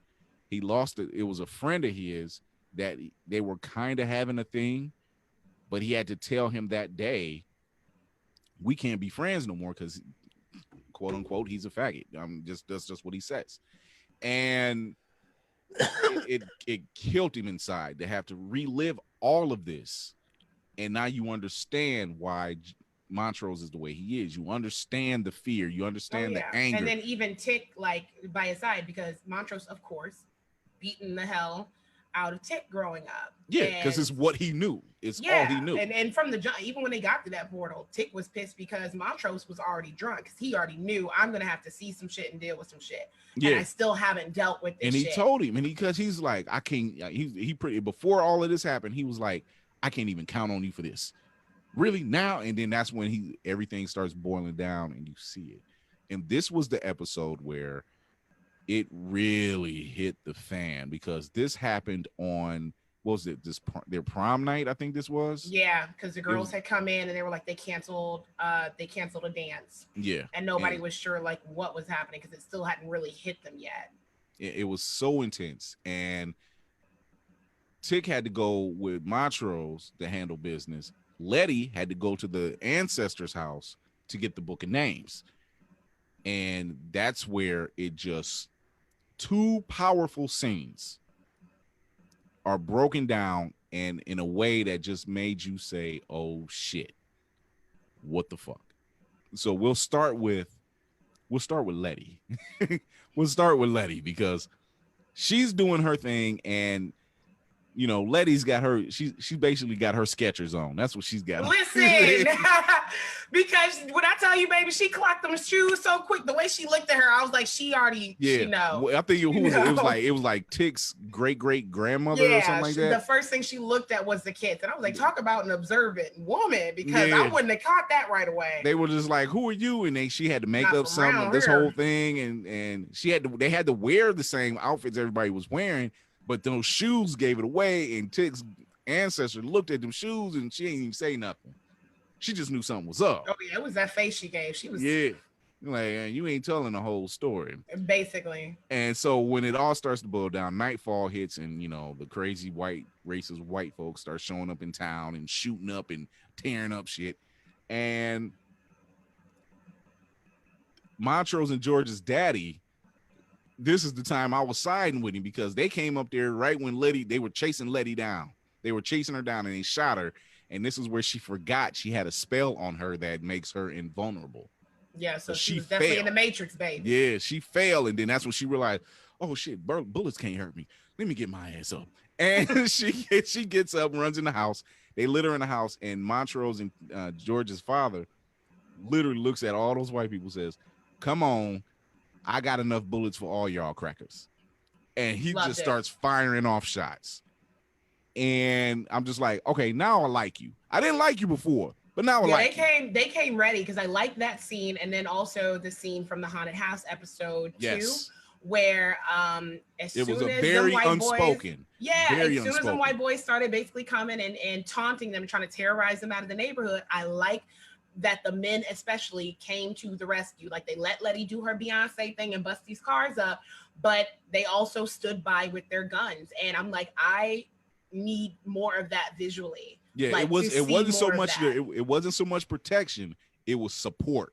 Oh yeah, that's what it was. It was like, you don't need, and you didn't have to beg. She didn't have to beg for it. Right. It wasn't something she had to earn. Didn't have to explain. It was just, you went right into it. And I'm like, again, I do not know how much thought goes into each scene with the writers, but I'm just like, that meant a lot to me as a Black woman, who a lot of times you don't feel protected, or even like we talked about before when we're going to these cons and stuff. I always like when a guy, or especially a guy of color, just lets me know, I see you, I got your back if anything happens, or someone makes you feel uncomfortable. That's huge, without me having to say anything, or you know what I mean? Like, that's a big deal. So yeah, both of those scenes, because they were ready to bust them white boys up. Oh my God. They came at the ready. So when they lit her in the house, and she's telling them, and she kind of makes up this story who she is. Tick's grandmother, great ancestor, whoever, great grandmother, she clocks Letty, but she doesn't say anything. And then that's when it all starts going down. The town is basically being bombed, stuff is being broken, people are shot, beaten, whatever. The house is being caught fire, and that's when Letty just tells the grandmother who she is. She tells her everything, because this grandmother is going to die. This is how it's supposed to go. And she's telling her, she's like, you have a great grandson, and blah blah blah blah blah, and this and this what's happening, and right now I'm carrying that child, and all this other stuff. And she's like, and I came for the book of names, because we have to save his cousin and all this other stuff. And so she goes to this painting on the wall, and there's a safe in there. And she pulls out the book. In the book, she has a letter on the book, and it says, we were never to open this book, but something tells me you're going to need it. And she gives her the book, and then she says, pray with me. So as she's praying with her, she gets fire caught to her dress, and she starts going up in flames. Now, it's not affecting Letty because she has this spell on her, so the fire isn't even touching her. But she's holding this woman's hand, and they're doing the prayer, and it's the most gut-wrenching scene to see her stand there, do this prayer, who Letty was already struggling with her faith, but she's starting to come around, and she's praying with this woman, and at the same time knowing that she has to die, and she's watching her die right in front of her while she's holding this book. It was all for this book. She was acting, because even right before she let go of her hand, because she had to, that was a crazy detail in the fact that when I let go of her hand, the rest of it burns, because that part of her hand that she was still holding, because she's invulnerable, it wasn't burning yet. And I'm like, what a great detail in a show to catch something like that, and then to burn afterward. Like, that was really, to know that everybody else died the way they did, because they were in a room where that door was still open, so you hear everybody else screaming and dying in your house. And then she had to deal with just that. Knowing that was real, like, y'all really burned and killed up, like, everybody for what? And so while all of that is going on, in another part of that town, you have Montrose and Tick and they're watching a young Montrose talk to his friend. I think his friend, what was it? I can't remember what the friend was, but it was basically his lover. But he was telling him, he was explaining to Tick, he was saying, this is the part where I tell him we can't be friends anymore because he's gay. And my father don't want me hanging around with you and all this other stuff. And he says, well, he said, okay, but he's like, yeah, but then he dies right after that because these white boys roll up and they chase him down and they shoot the friend point blank range in the head. Right in the head. And he's telling Tick this whole thing and he's seeing it unfold all over again. He said, and right when they were getting ready to jump on me, here come George and your mother. No, yeah, was it George and his mother? Yeah, no, George and it was I can't remember her name, but they come and he said they came like the cavalry and started swinging and beating them and everything else and backing Montrose up and stuff. But he said, and this was the part of the story I never told anybody. And because see, now they were being the younger versions of themselves were being overwhelmed. And he says, and this was the part of the story I didn't tell anybody. He said a stranger shows up with a baseball bat like Jackie Robinson and starts swinging and beating and everything. And so Tick is watching everything unfold. And he's like, something's wrong. Something's wrong. Because Montrose originally was going to stop it himself, and Tick told him, you can't. Yeah, he can't. He can't interfere. But he's like, but something's wrong. Where's the stranger? And right when Tick took a slight step forward, his foot hits a bat. And that's when it all clicked. Tick was the stranger. That's literally when I was on my couch, like, bawling. Yeah. Like, Tick was the stranger. And I sat back and I'm like, oh my God, son of a bitch. Tick is I'm like, this was supposed to happen. And then for him to, I can't see, y'all got me. Yeah. For him to go through and protect his dad like that, because then there was still that conversation of I may or may not be your dad because I was out here with these men, and George is probably your dad because when they had to save Diana and you're looking at like the next blood relative, they're like, you may not be it. Yeah. And so that was crazy. He was saying how I may not be your dad, but I sacrificed everything to be your father.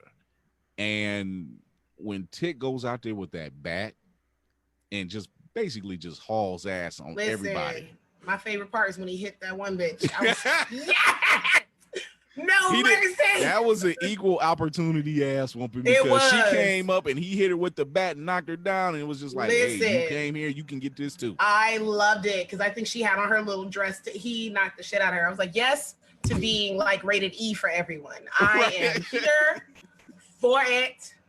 So drag them all. It was one of those episodes where you just like, damn, but you were so glad the moment happened because he went in and broke them all down and then looked at the young Montrose and said, I got you, kid, which is just what I was like, damn, all this time. So the dream, that the fever dream we thought was a fever dream in the first episode wasn't a fever dream. This was just a combination of things to come. And he does that. And right before he goes out there with the bat, you know, Montrose is breaking down, and it's the first time you see Tick and Montrose embrace as a father and son. Like, he gets it now. He gets what happens to Montrose when he was younger. He gets why he is the way he is, and now he can accept it. Now he knows it was this trauma that broke him. Like, that's a lesson for, I think, anybody, because it's so easy to blame your parents for stuff that they could have, should have done better, instead of looking at them like you were a human being, and who knows how you grew up, who knows what created what is raising me now. So to be able to be mature enough to have that empathy for, I see now how you grew up, and although it's not okay, I'm still going to be there for you. We can start over right now. So that episode had a lot of healing and dealing for the characters to do, but I felt like it was like therapy for anybody. It was. That was watching it. That was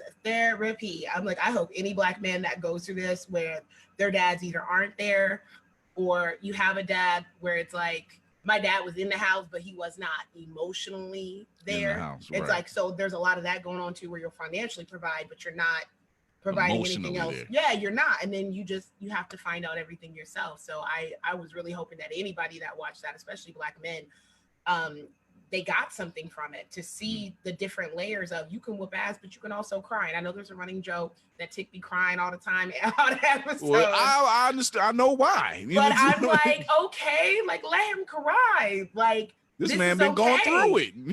Listen, forever. So I'm like, it is okay to see people that look like us cry, to be, like I said, multifaceted, to have that opportunity. Same for Ruby with her bomb ass episode when she was going in and out of body snatching.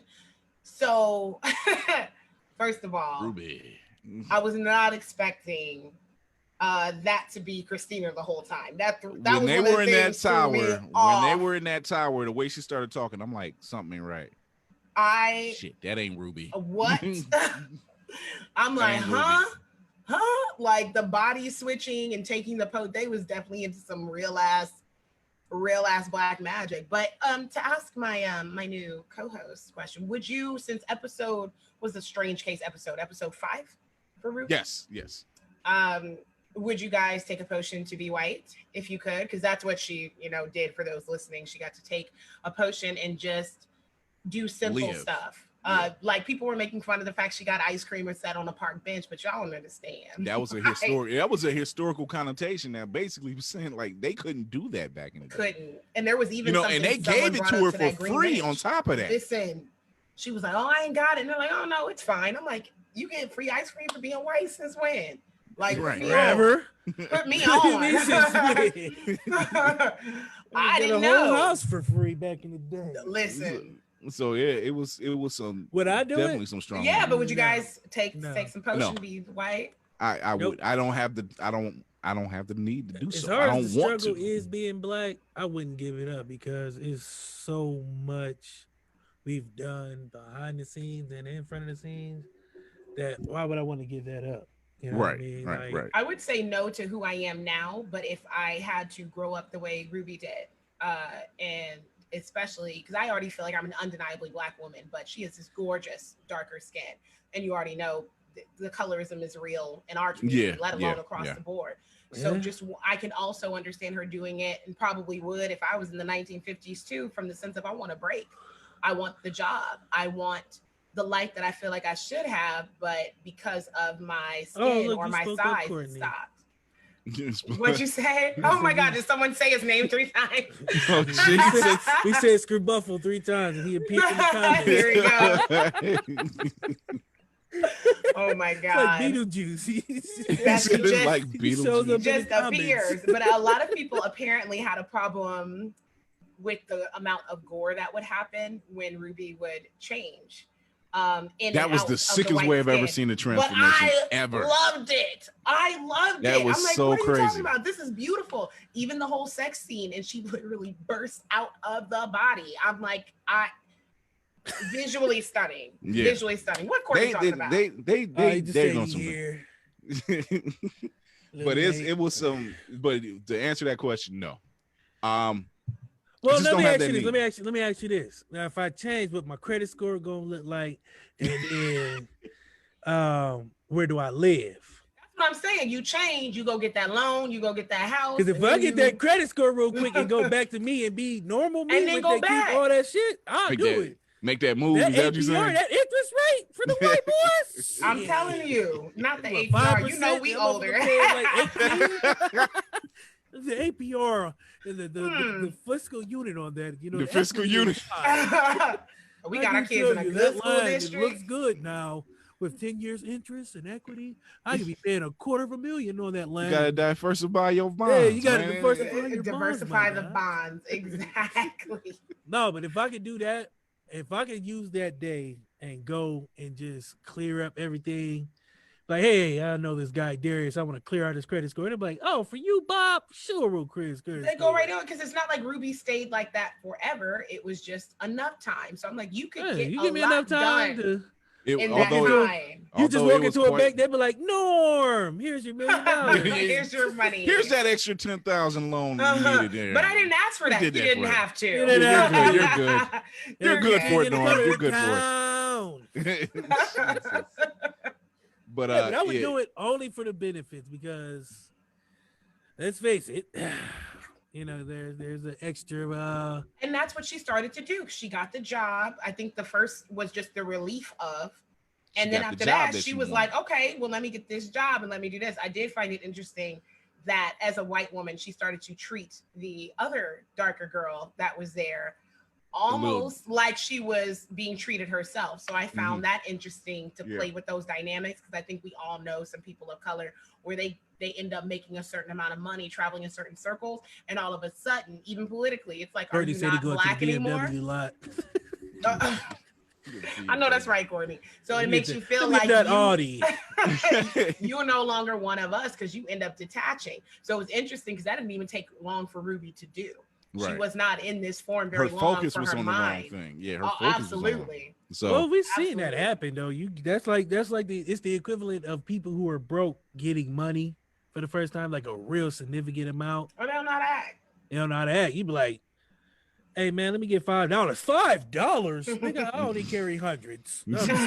Or they'll tell you to get yourself together, and it's like, like, let me get $5, Bob. Hey, here's 100. Keep the change. Go apply yourself, nigger. Pretty much. Hard R. They'll do something. But yeah, it was. I couldn't do it. I mean, in a jokingly way, yeah, we probably would. But you know, no, like you said, Brandy, knowing myself now, no, I just couldn't do it. But the show, and we just barely scratched the surface. Oh, there's so many things. What this show meant to just black people and meant to people. Period. Like I said, you know, they had the I Am episode had Josephine Baker, you know, infused in it, and the homie Amazons. Which sidebar, the Dora Milaje from Black Panther the movie, their look is based off the homie Amazons. They were. And I did not know that until I did that homework. The homie.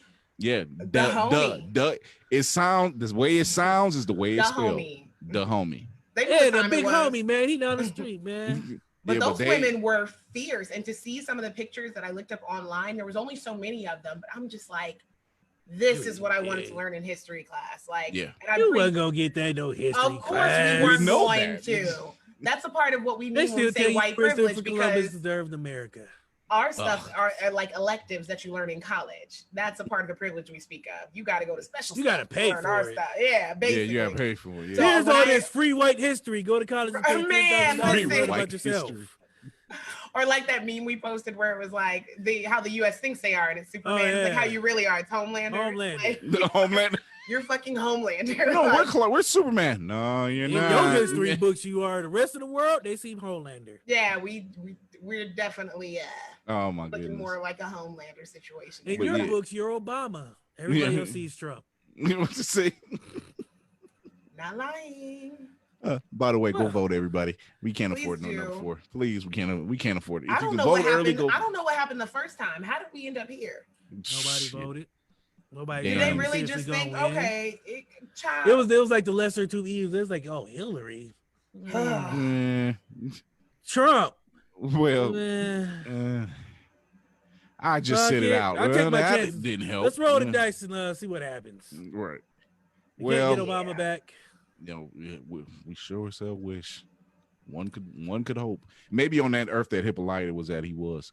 Listen, I'm like, how we go through that portal, girl? Like, what motherboard can I get just right on my arms? Like, what can I? And the visuals they provided just for that I Am episode, I'm like, okay, cosplay girls. Like, what are we doing? Because there's just so many costumes. These are LED strips, right? LED strips. Yeah, I was like, how do I do? And even her being able, I think the last form she took was from, here I go again, Orinthia, the last form Blue. she took was her daughter's character. And I'm just like, my son draws, and it's interesting to see how. And shout out, and I'm going to do this before you go ahead. I'm going to do this because, like Hippolyta did, I'm shouting out Afua Richardson, who is the artist for everything on this show. And when I seen that work, I'm like, I know whose work that is. And when Hippolyta shouted her out, she was like, where did you learn to draw? When Diane says, where did you learn to draw? Oh, an artist named Afua showed me. I'm like, no, she didn't. Shout out. And I'm like, this is the continuous support I want to see in production and writing, in and out of the community. And it's just so good. And to see how she viewed her mom. Yeah. Like, even when they had to have the hard conversation because episode what was it, 8, y'all took us out the game. So we did watch it with the lights on. I watched that shit at 3 a.m. like a dummy. That was your worst movie. Like a dummy. That's one of the little weird creeps. You already know. Because they was getting it. They were getting it. It was like TikTok dancing. I was like, okay.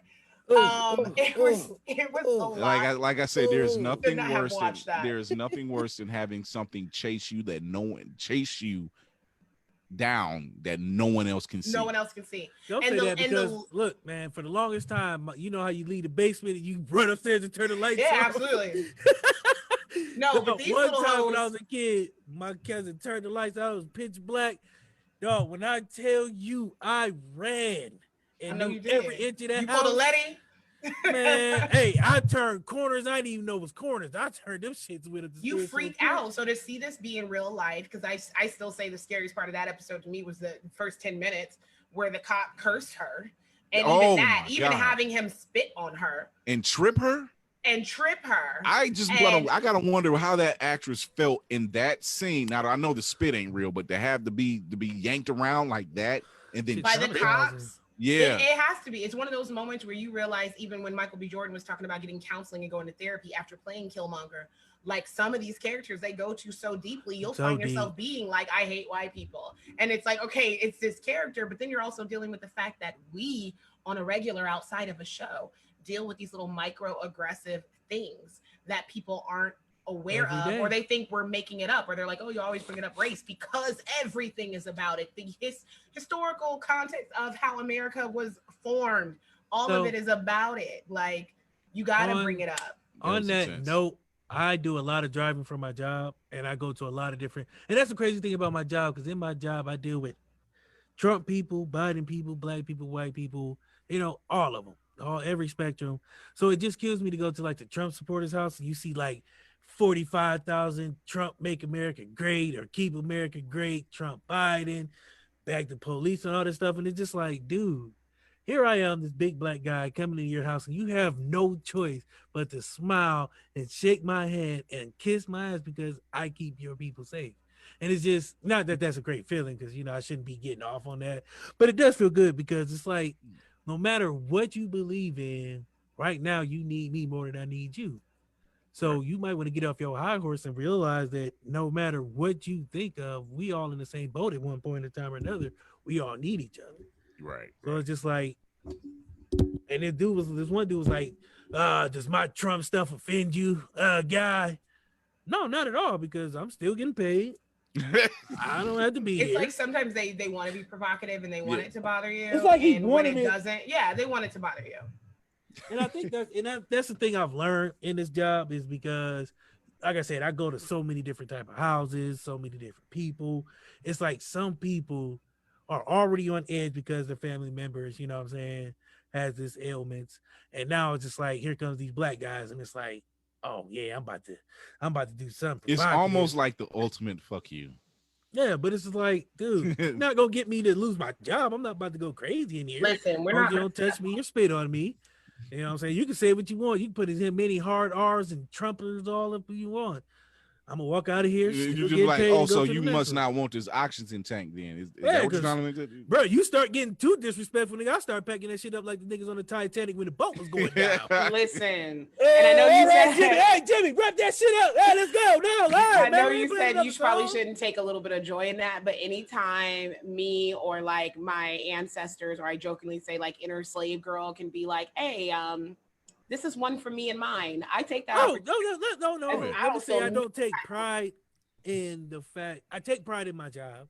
I take pride in the fact that every now and then you have this hillbilly guy who Trump signs all over the place, but when I'm in there, it's like, oh, thank you, sir. Oh, yes, sir. Oh, and I'm just like, damn.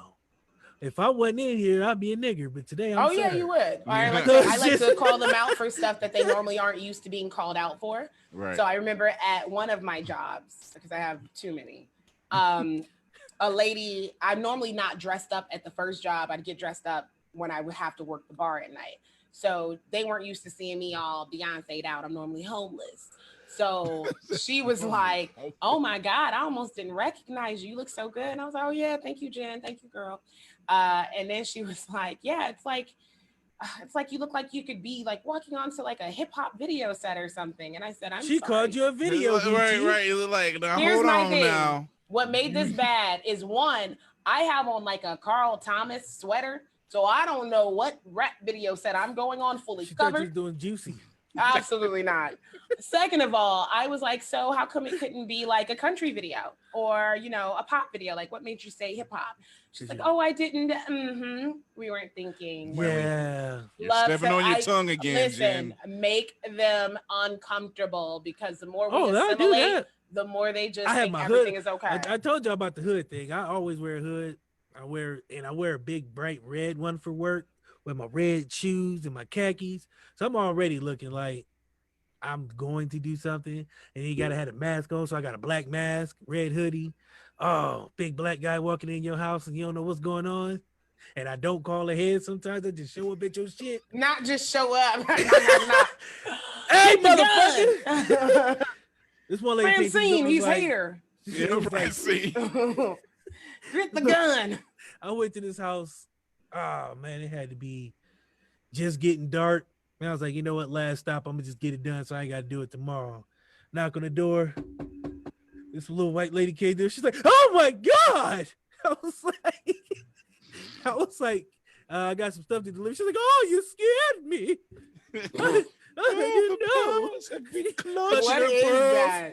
And then you see now, had this been like a 19, 19 or 21, that would have been DC's ass if she felt away. You know what I mean? Like, it don't take much for them to be like, I felt scared. On fire. Listen, somewhere hanging red shoes. But see, that's why that episode with D was so powerful, because despite the fact she went through all that horror in the beginning, when she figured it out, like she was like, okay, I'm gonna fight whatever this is that I'm gonna fight, but first I'm gonna confront the cop who just spit in my face. Oh God, best line of the whole season. Fuck you, pig. And she shut him down, because when they were asking her name, she was like, what's your mother's name? And she was like, Hippolyta. And he was like, Hippo what? These niggers in their name, African names. I'm like, which was also hilarious, because you're like, what? Now you're showing it's bad enough you're ignorant. Now you're really showing how ignorant you are.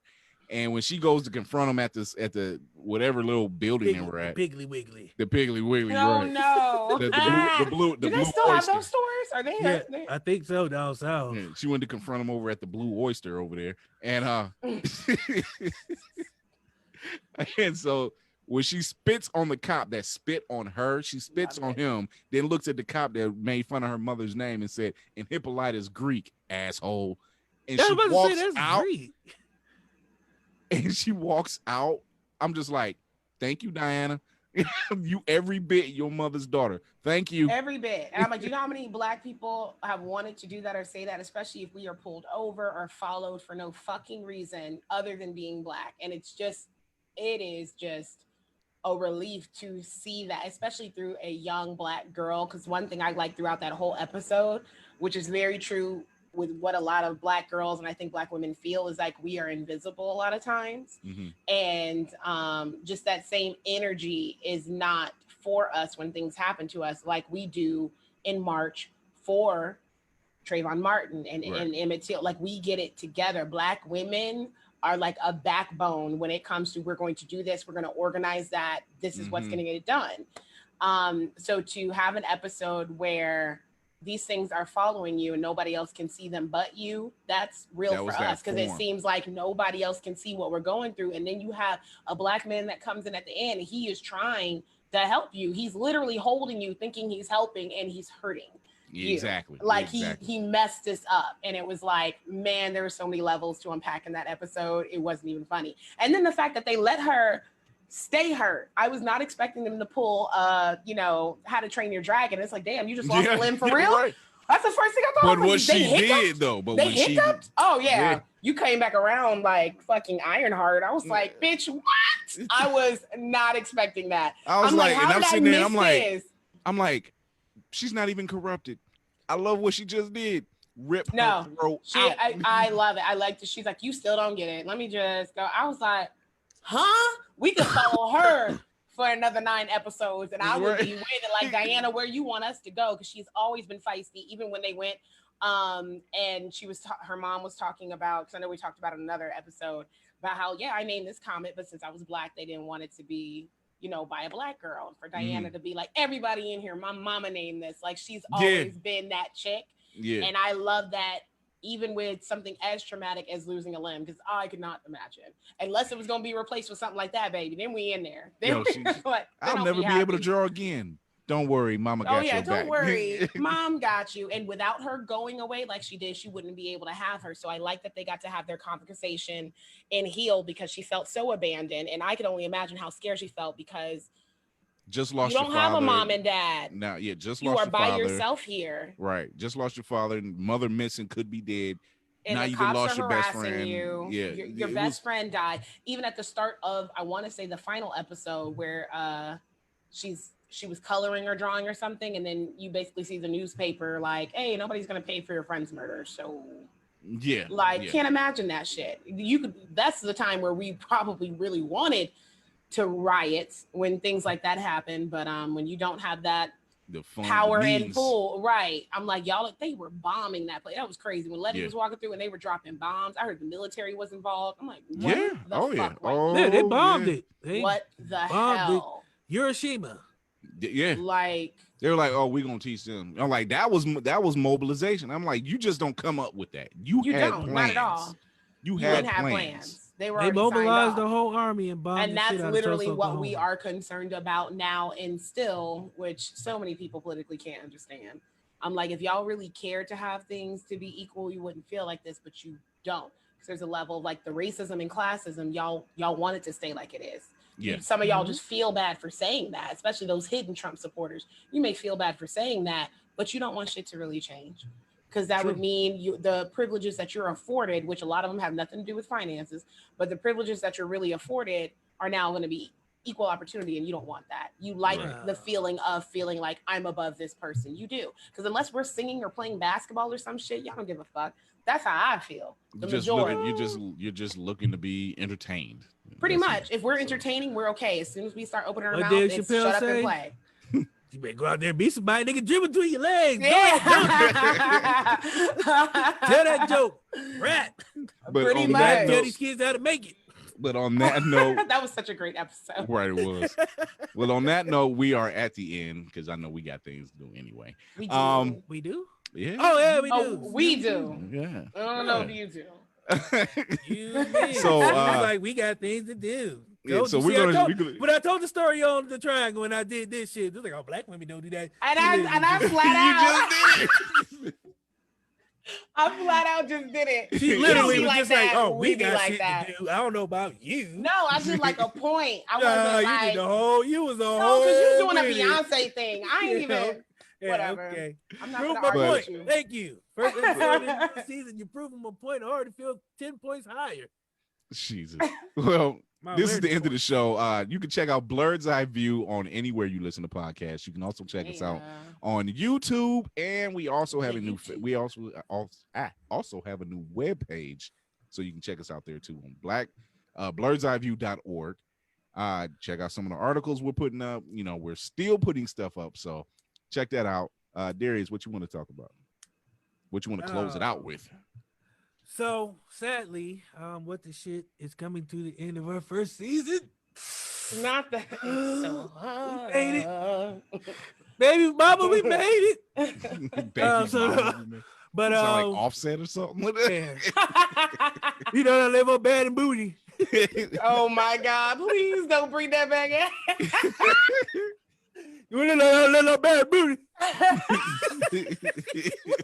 I forgot all about that. Oh my God! It's like, so how'd you feel to be left off Bad Bougie? You down little Bad Bougie. Bad Bougie? No, but for real, seriously. Can you say that again in English, though? I love that thing, man. Joe Budden was like. Joe Budden. No, it's not even relevant anymore. There's so much in just saying, "Oh, Joe Budden." Right. There was so much in that. Because I felt like it was so promising, and then you look back and be like, "This nigga had one whole album." It was very promising when you have a voice like he does. Yeah, like that alone pump could it have got up. him a lot of. I want to know. No, she want to know, and focus. Yeah, 10 minutes. 10 minutes was my shit. It is literally and his 10-minute song. He did a song called "Whatever You Want" with Christina Milian because I still bump it, and he rapped in the beginning and towards the end, and it was actually really good. So it was another one with Tank and Lil Wayne. She don't put it down like you. That was a good one too. Oh yeah, it was promising, but at least he's doing his podcasting. He's using that voice for something. Yeah, because he got a great voice. Yeah. Anyway, back to what I was saying. Fuck Joe, but I mean, hey Joe, but what's up? You don't want to be like DJ Academics now. We don't wanna... I'm sorry, I'll say stuff, man. I can't help it. The brain, it just. So the end of season 1 of What the Shit is coming. But don't fret, we have a special bonus episode to bridge the gap with the triangle. So we will be there. So tune in. Okay, segue. Next Sunday is our season finale, but don't fret because 2 weeks after that or a week after that, the episode is coming. Smoking Reviews is coming. That's Courtney's brainchild, which is a book. It sounds like it's about smoking, but it's not. It's really just a review show about different products, food, music. We're just gonna be reviewing a whole bunch of stuff. I thought y'all was gonna be high in reviewing. I am disappointed. Oh my god, no! I literally thought it was like we're getting high and then we're gonna review things. I was like, oh, this is genius. This is hilarious. Well, kinda. I don't smoke, but anyway, somebody might be high. You never know who might come through. Snoop Dogg. See, that's why you gotta look because you never know. You never know. So watch because it's Smoking Reviews and it's coming, and it's coming soon. Matter of fact, I think it starts after this ends. Nice. After What the Shit ends. So there's that. New projects coming soon. New projects. Oh yeah, new projects. A lot of different stuff coming down the pipeline.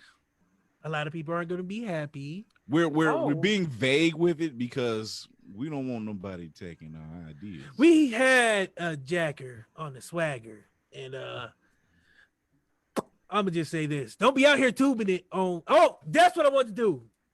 Public service announcement. Short cocking it? What are you talking about? I was gonna say, is he gonna stand up? What's happening? No. Zoom etiquette.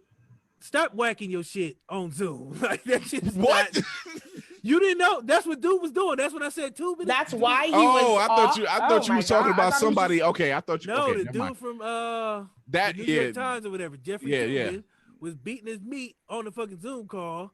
And then stood what up about and a Zoom call was just getting and then he ready. Came back and lowered his camera and had his shit out on camera. Wang. He was getting spicy on the thing. So public service, now if you're gonna do your shit, at least make it look like you not doing it, my guy. You can't be all these extra arm motions. What were they even talking about? Like they were doing and the crazy part is they were doing a presidential election like simulation. And he was supposed to be like the courts. So he was underneath the rope banging his gavel. So don't be out here tubing it on Zoom, man. Woo. Keep your shit in your pants. It's unprofessional to have your dick out on Zoom. I'm just saying that right now. Unacceptable. Don't do that. It's called OnlyFans, people. Learn to use it. Or Patreon. I mean, if you're gonna do it, or Patreon, if you're gonna do it, get paid for it. If you're gonna do it. But yeah, that's my public service now. But don't be out here tubing it on Zoom, man. Just keep your shit in your pants until after the call, or at least, don't make it look obvious, motherfucker. And to our new crew member, Brandy, what do you got? I'm the new crew member. Yay me. I'm excited to get ready for our next episode of The Triangle. So if you go to my Instagram, it's Oh So Your Brandy, spelled exactly how it sounds. Your Youre. And Brandy with an pretty much. And Brandy with an I. You'll see the triangle page is right there. Typically, people can get to our podcast page by my page because I've just noticed that they flow that way. It's just easier. So check us out because we're talking about any and everything we fucking want. We have the news angle about any and every fucking thing we want to talk about in the news, celebrity, political, whatever may be going on. And then we also have the sex angle, which is doing just stupid well. Like the Monica Lewinsky episode of 60 Minutes. Don't bust that nut yet. We'll be right back. Yeah, I'm so mad at how well it's doing, but people just want like sex. So we got some different people coming on. I know I want to get some drag queens on. I know I want to get a polyamorous couple pop in. So we're going to keep expanding that because it's apparently what the people spicy want. Yeah, because everybody that comes on, they're very open. We create a safe space. This is, we don't judge here at the Triangle. So say what you want. I'm very excited to have I don't know because y'all we don't judge. We judge your horse porn bullshit. Hey. And for that story, yeah. So if you want to hear that, go back to episode 7. 76 of Pornhub. Go to episode 7 of Blurred's Eye View to watch that one. About that. And then I have some stuff in the works as well. I'm going to be on a show called Penny Candy, which I'm excited about. So I'm not going to say too much about that, but I love the person that's doing it. Damien Nova is amazing. And he's also an artist, so you can check out his page too. Neon Claws is the band name. Super cool.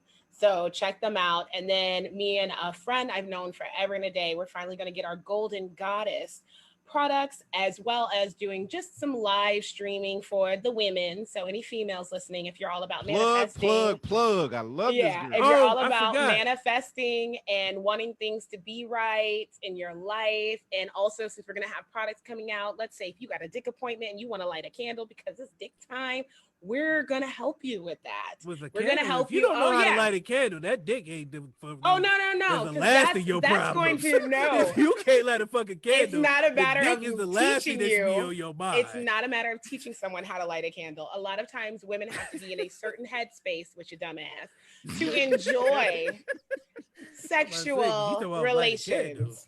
So candles and oils and different things like that, we're going to help people get into because we want all of our women to live their best lives.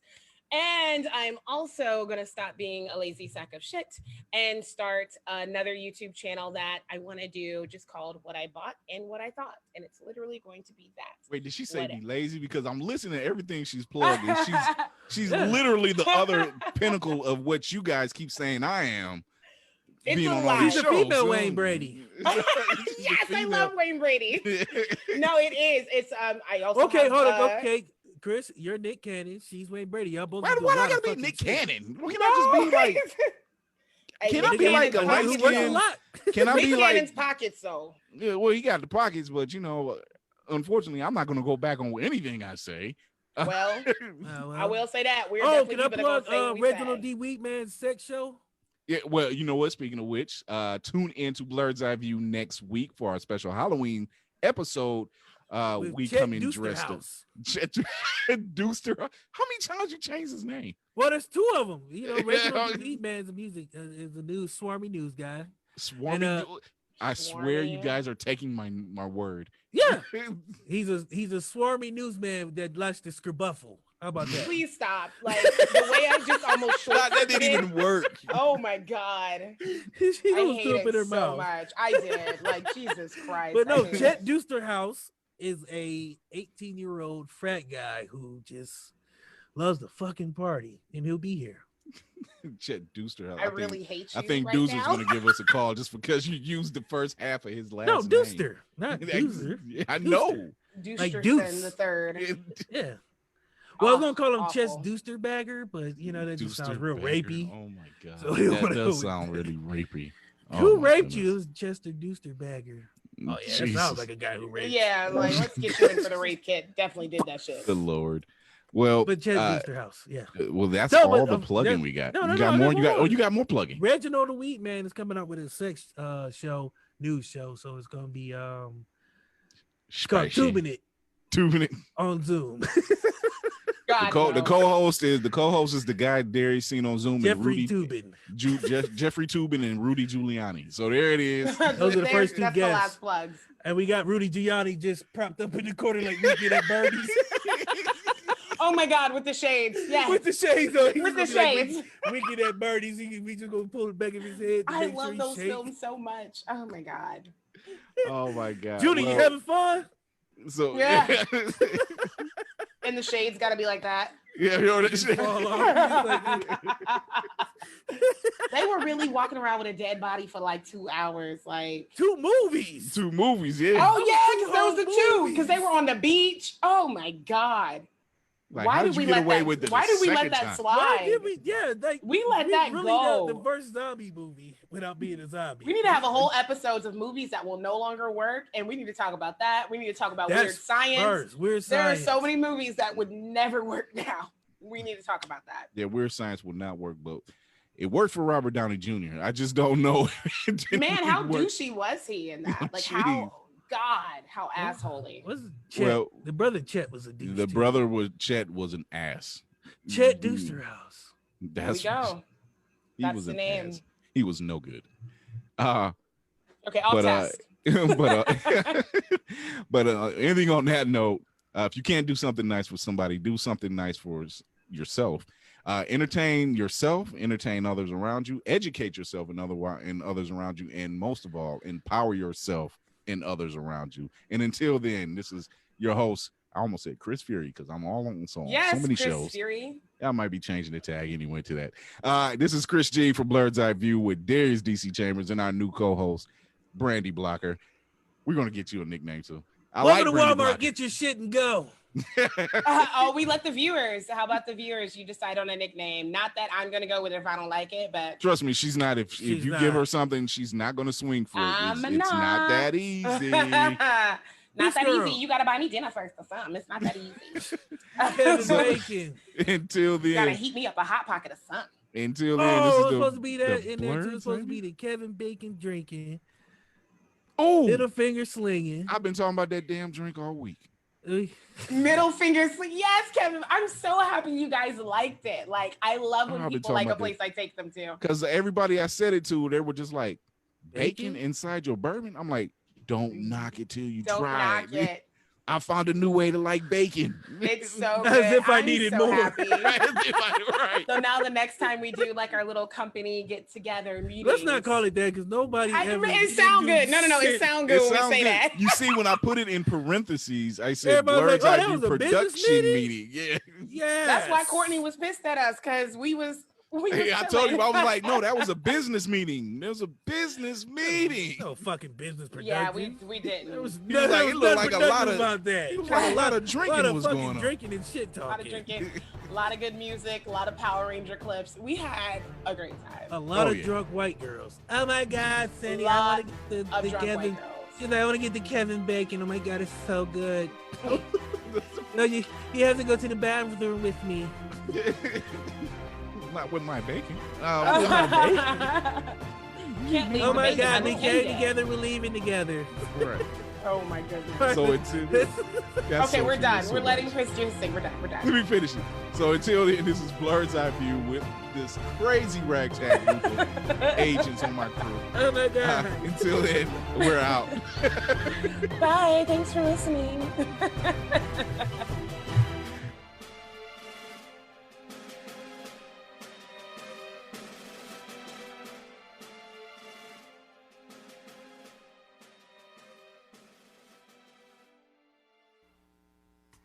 Make sure to listen to Blurred's Eye View with your host Chris G on any of your favorite outlets, including Google Podcasts, Spotify, and Apple Podcasts. Be sure to visit our website at blackgamuttentertainment.com and get the latest on news on our podcast, giveaways, and contests. That's Black Gamut Entertainment, GAMUT Entertainment.com. And thank you for listening.